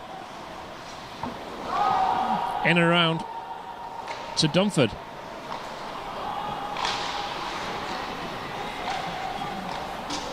Now Hawks going for a slight change. The pass through tipped away by Sheffield just to prevent the icing as they go for a change. Bremer the only one giving any real pressure to the Hawks in their own end. 12:34 now on the clock. There was a quick shift there from Dunford, sorry, just I think to make sure that he was okay to carry on, and he got back to the bench and gave everyone the nod. Seems he's feeling okay. Lotovic to Ulrich. Some great work between them two this game. As we've seen all the way through this, they've always been on the same line. Yeah, of course, the more games they're playing, the better that partnership is developing, and they're playing very well together. Jared to Butler. There we go, Jared Dickinson in for this. Really high work rate from him all game. As seen by the fourth Hawks goal, which is pretty much all him. Icing call there as Chris Butler would have been the first man to that puck. All the way back down into the Sheffield end. And again, it's just another rushed play out of the zone for Sheffield. It seems like the clock is maybe getting to them a little bit, and they're worried about getting forward and getting more pressure on the Hawks' goal as opposed to playing it cleanly. Yeah, they were very composed and measured for the majority of this game, and now, I wouldn't say they're getting scrappy, they're just, whereas they would have sat on the puck and then slowly brought it forward at their own pace, they're just trying to get it there. Yeah, you do have to question if the pressure at this point of being a goal behind in the final periods maybe getting to them a little bit. See, if this went to, say, overtime and the Hawks got a point, they could still win this tournament next weekend. But if Sheffield don't get a point out of this game, they're out of it. Yeah, they have to get at least a point. They have to at least take it to overtime to still be in the running in any way. And even then, they still have to win their last game. But then the last game is between Widnes and Blackburn anyway. Yeah. So they have to have Blackburn win. Yeah, it's a very difficult situation for that to happen. Yeah, they at least need to win this to have their own destiny in their hands. Well, even then, it's still reliant on Blackburn against Widnes. As Lee was just about a footstep offside there. But still, with 11 minutes and 10 seconds in this third period, we have still got a very high, fast level of hockey. I thought it may just potentially, as it does sometimes, when they all come out guns blaring at the beginning of a period, they tend to die down in the middle as the energy levels fall down. But even shots like that from the half line by Reese, straight to the chest of Hovel. Yeah, that had some power behind it too. But that's what they needed. They've now got a face-off in that area for them to do something with. And again, their record on face-offs so far, absolutely phenomenal, so you would definitely bet on them to win this. Yeah, don't get me wrong, Sheffield do win some, but it's 3/4 of them by the Hawks, comfortably. There we go, good push into the boards, but Sheffield come out with the puck. Cade King now back to Sean Dipnell.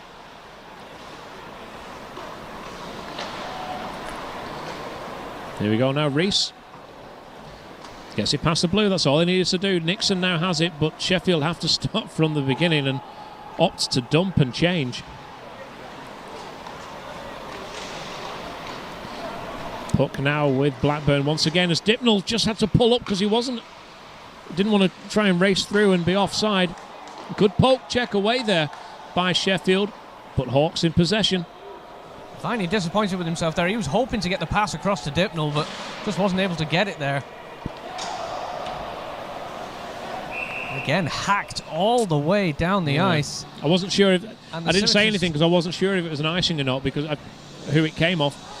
Now, of the two teams out there right now, the Scimitars look exhausted. They are looking very tired on the ice, and they're struggling, and you can see it with the way they're chopping pucks out and hoping to go for a change like that, like they just did then. They're struggling out there. Yeah, all the way through this COVID period, the Hawks have been training. They've had the ability to train. They've had the elite certification, which allows them to train. So they have been. And that's not... Obviously, there's no there's nothing that compares to game fitness, but certainly they've probably got the upper edge in having that to train, whereas Sheffield have maybe only been training on the lead up to this tournament. But time will tell. A tired team can still score a game-winning goal, and they have the quality on the ice to be able to do that as well. Absolutely. And of course, it won't help that they played yesterday as well, as did Blackburn. Here we go, Duncombe. Whereas I know a lot of the weekends so far in this tournament have actually only been single-game weekends. This is a double-game weekend. Icing again against the Sheffield Scimitars. And again, 2 players were by the bench as that got whistled down, looking to go for a change.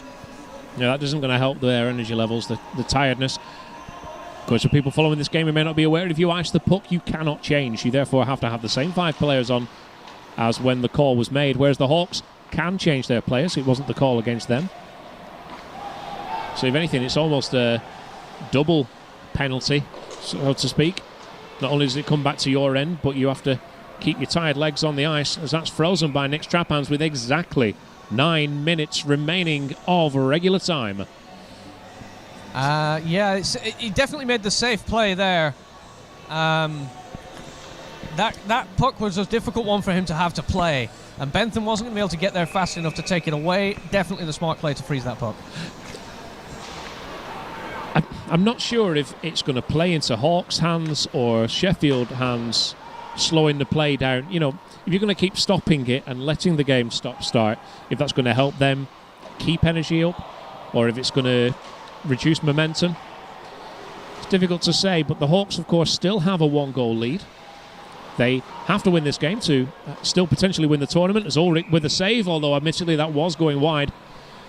Again, the strong work rate from Ulrich, working so hard in the Sheffield end to strip another man of the puck and get another shot on goal. Yeah, but another face-off then in the Sheffield end. Stays left of Hovell. Who's going to go down for this one? Nixon now with the puck. Opting to play forwards. Gets it onto his right-hand side. Ruskin Hughes now. Here we go, Sean Dipnell. Dumps it away. Well done to put it on a stick of someone, prevent the icing call. There we go, King. Dipnell brings it onside, gets round his man, takes the shot, leg save, and into the corner from Hovell. Puck comes back out, and he freezes that. Yeah, too many Hawks players around him there to allow any kind of opportunity. He just wanted to cover that to stop any Hawks player getting the stick on it and keeping the possession and the pressure. Another good couple of opportunities on Hovell, but he's definitely picked up his game. He's improved a lot in this third period. He struggled a lot in the second and at the end of the first, but he's a lot better so far in this third. Yeah, and the stop-start nature of this period, as the shot goes in, it's a goal! Corey Lee creates a 2-goal cushion for the Blackburn Hawks with 7 minutes and 53 seconds remaining of regular time. And it's just as I say that Hovell was doing better, that he coughs up an enormous rebound, and the Hawks capitalise on it once again. And you're seeing the same game plan here as you saw against Nottingham. They are trying to put pressure on that netminder, and it's working. 2-goal lead. They have that insurance marker. Yeah, to me now, I'm going to see all guns blazing now coming out from the Sheffield end. We are going to see some very frantic hockey from them. They've got the ability, but they really need to take this game to the Hawks now to have any chance of getting 1 goal. They can get 1 goal back into this as Elliot Nell now brings it onside. He's got Gibson with him in support. Already you can see that they've got that intensity to them. The puck is just in the corner now. Elliot Nell nearly comes out with it. It's with the Hawks, knocked away only as far as Steve Duncombe, ex-Hawks coach. Big question for me, though, is have they got the energy to do what they need to do here? Because, as I say, they look a lot more tired than Blackburn do. They do, but I'm sure they could pull another gear out if they need to. Like I say, if they can get another goal now and go into the last 2 minutes a goal behind, then they still feel that they have a chance. And that's when you can start playing with empty nets and bringing on the additional skater.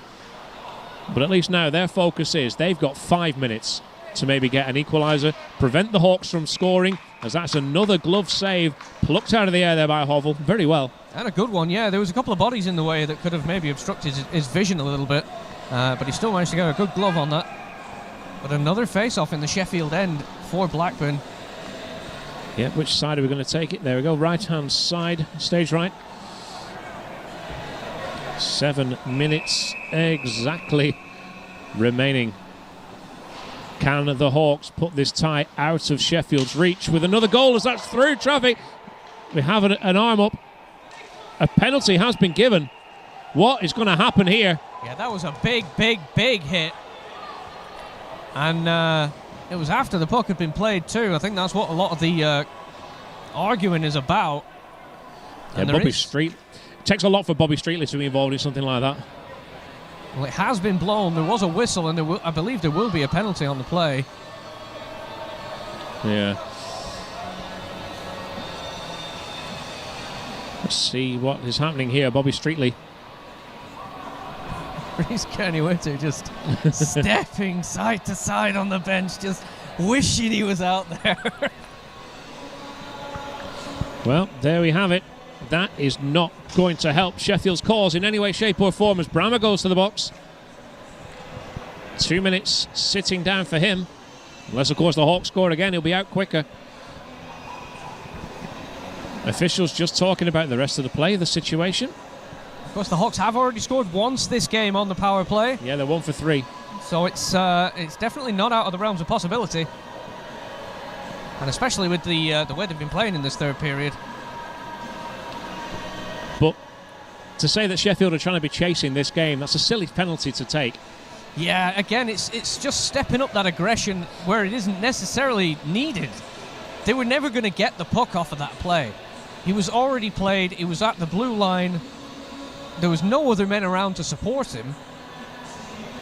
If he made that check and the puck came loose, it was still only going to get picked up by another Hawks body. So it was definitely a questionable choice from him. Yeah, you need to be on tiptoes and very careful in your own zone in a situation like this. Aggression's fine, just do it in front of the opposition goal. So yeah, 2 minutes on the kill. Don't do it in front of the official. For Sheffield. They have this whacked out all the way down the end. Nick Strappans is going to just stop this on the boards to allow Balmer to pick it up. Square one now for the Hawks as they push forwards. Already 15 seconds gone on this as Lee Pollitt. And he tried to take it forwards, but there's no other Hawk player with him. Here we go, Ludwig.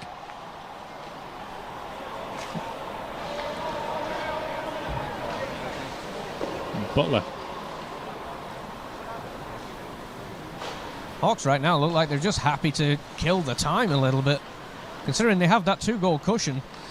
It could potentially help the Hawks if they don't so much waste this 2 minutes, but they allow themselves to keep the energy levels up themselves, you know, get a bit of reserve in the tank just to help them battle through. They're just winding this clock down. They've got a 2-goal lead. They've got 1 minute and 11 remaining on this power play. So yeah, there's no urgency to score for them. There was a good save there from Hovell, but he looks a bit gassed right now. Maybe it just hit him in that sweet spot in his chest and just knocked a bit of wind out of him. Yeah, Morris won that face-off, but Hawks gained possession. Looking for the pass. Through traffic, but no one got to it. Here we go, Bobby Streetley keeping it another point into the centre. King takes it to his left. Shot from range, but saved, frozen. And Hovell's just diving on these things. He's freezing them, but he's not controlling them in a freeze. Yeah, it was another pad save that bounced up in the air in front of him. And with this one, though, he luckily managed to snatch it out of the air in front of him. He did very well with that one to not allow anyone the opportunity on the rebound. 49 seconds remaining on the penalty on Jack Brammer. Here we go, Kay King. In, trying to get the tip there, did Sam Dunford.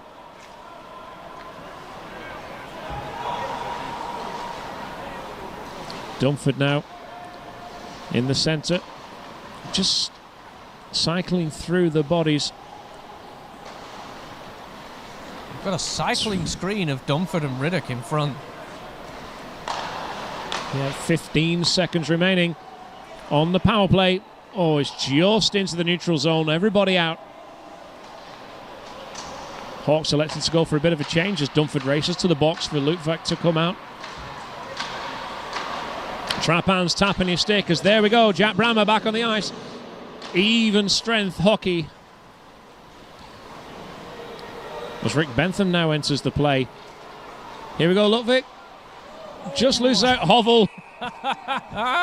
He tried for the dirty dangle. He really did, and he almost got it in the 5-hole there. It was so close, and what a cheeky play. But not quite, I'm afraid. Not quite. 4 minutes and 38 seconds remaining. Still 2 goals to the good for the Blackburn Hawks. As Hovell's just sorting his equipment out. Potentially just buying himself a little bit of time, and the Sheffield Scimitars. Yeah, maybe just trying to slow down the Hawks' momentum a little bit and give them a bit of time to breathe. But of course, both teams do still have a timeout, so if Sheffield were a bit too exhausted on the ice, there's definitely cause to utilise that. Yeah, we're getting to the point in the game where their coaching staff maybe needs to think about doing something drastic. Maybe not perhaps pulling the netminder at 4 minutes, but we said that last game, and it happened. And it happened. It happened very early indeed. Here we go, Pywell. Oh, wow, that's incredible. They have got the goal there, as shot in from point-blank range. Ruskin Hughes with the goal there for Sheffield, and suddenly they are back in it. 1 goal between the two sides. That's his second of the game. Yeah, absolutely fantastic play there, and I believe it was actually Springer. Number 3, Ruskin Hughes. Are you sure? Yeah. Ah, fair enough. Either way, phenomenal goal. Very well worked, and now we only have a 1-goal gap.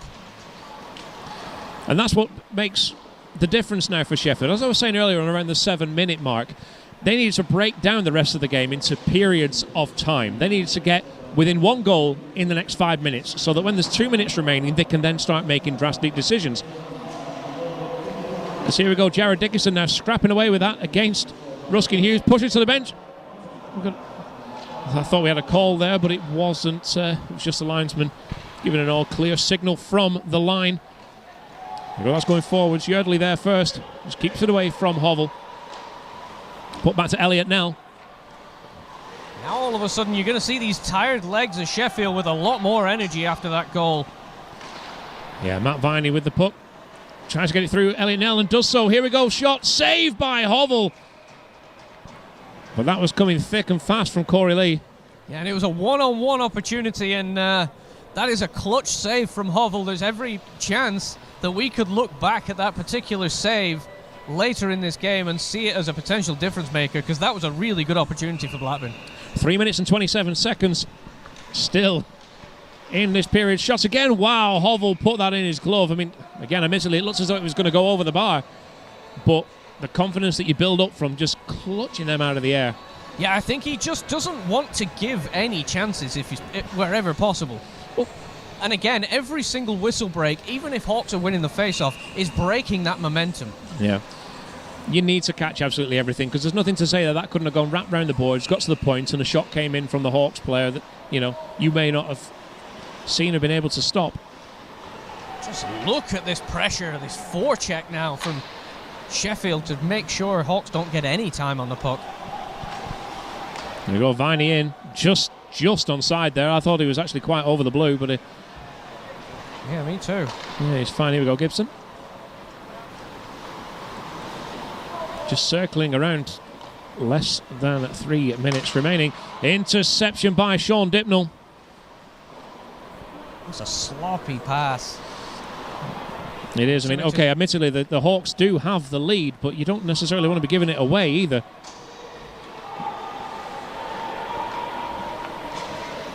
We go in. That's coming up here. Oh!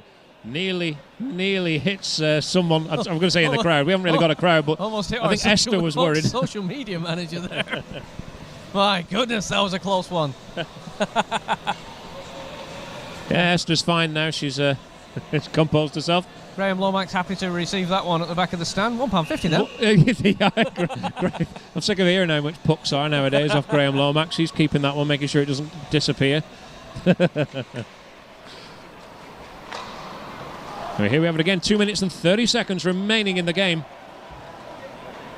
What are Sheffield going to do? He's talking. The bench are just talking to the netminder there. You can't see that on the camera. I can. He's saying to his netminder, just watch the action. Again, you tend to kind of get in a situation where they will say something like, look, when we've got solid, comfortable possession in their end, make a bolt for it. To the point, back in, tipped, loose puck. 2 minutes remaining in the game. Yeah, now it's definitely getting to the time when they would be looking at pulling the netminder, but again, once they have solid possession, and they just can't get any right now. See, this is where the Hawks need to be clever. Oh, deliberate offside. Lee Pollitt's not happy with that. Deliberate offside, of course, means that we're going to have a face-off in the Hawks' end.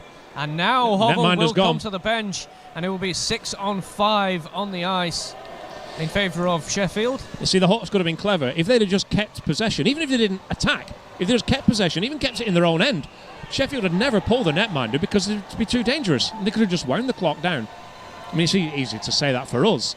Obviously, this is the fastest sport on earth. But with 1 minute and 45 seconds remaining, we have an empty net situation. 5 players for the Hawks, 6 for Sheffield. Wiseman there just skating back, making sure it's empty. Indeed. Here we go. We've got a lost stick, which means that Ulrich's just pushing people, which he's more than entitled to do, to be fair.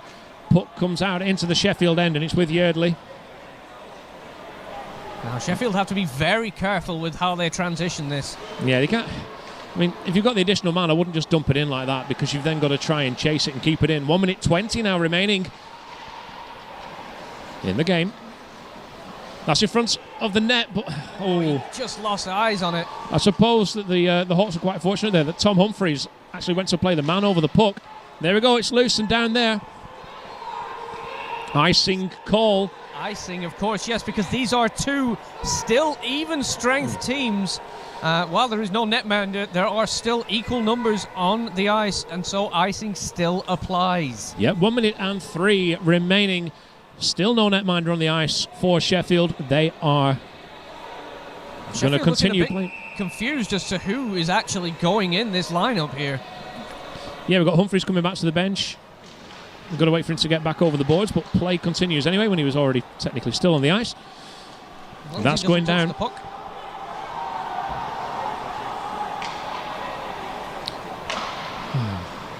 Now here we go.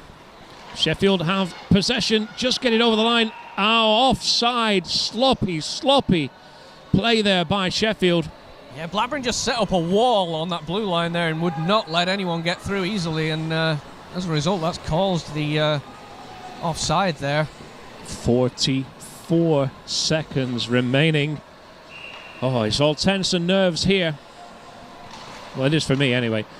I know we try and stay slightly neutral and things, but at the end of the day, we are still Blackburn fans. It's a wonderfully close game, though. It is. I'd rather see a good game of hockey than a landslide. 30 seconds. This is exactly the kind of drama that we wanted from this game. Sheffield all over that. Right Shouts from the crease. bench. It never crossed the line, but some members of the Sheffield bench were cheering anyway. Here we go, 12 seconds.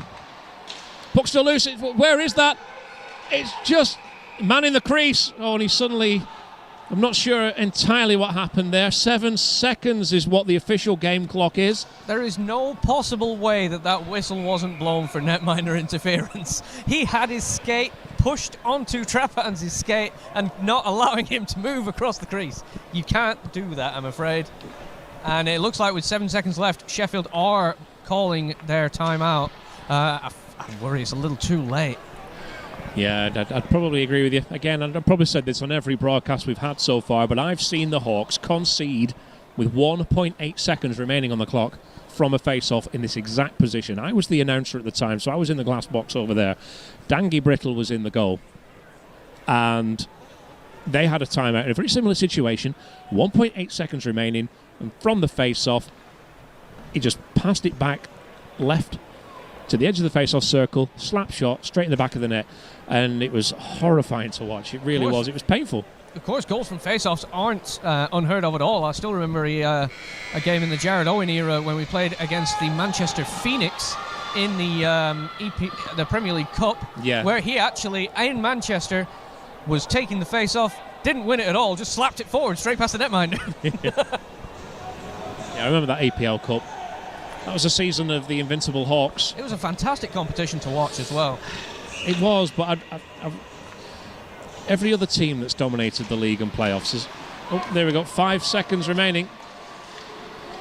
This puck goes all the way back. The Hawks have won this game.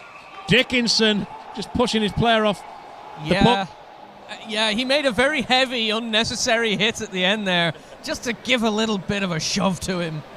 And a couple of Sheffield players have taken exception to it. He knew exactly what he was doing there. Well, War of the Roses has ended.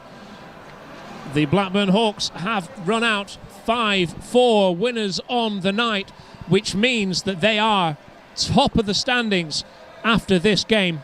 They've played 5 games. They are leading by 2 points against the Widnes Wild.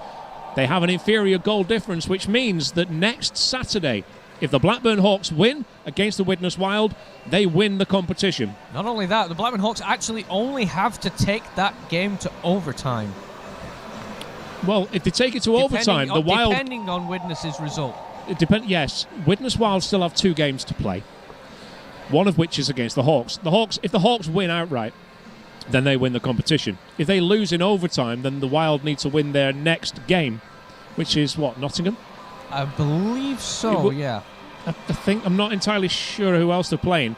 What I will say, Hawks fans, is that if you would like to watch the game next Saturday, that is a 1 o'clock face-off against the Widnes Wild. That will be broadcast by BASN Sports Network on their Drop the Puck programming. You can, of course, find all of that on the Facebook pages, on the Widnes Wild page. You will be able to see that. Like I say, 1 o'clock next Saturday, Drop the Puck will be broadcasting the final game for the Hawks, and if they win the competition. But from us, from me, and from Bryan, thank you for joining us. It's been enjoyable, it's been pleasurable, it's been challenging at times. But more than anything else, it's been fun. It has, it really has. And it's glad that we finally got some hockey out of this very difficult period for British hockey, for the Hawks, for everyone at home. And thank you for watching. We will see you next season.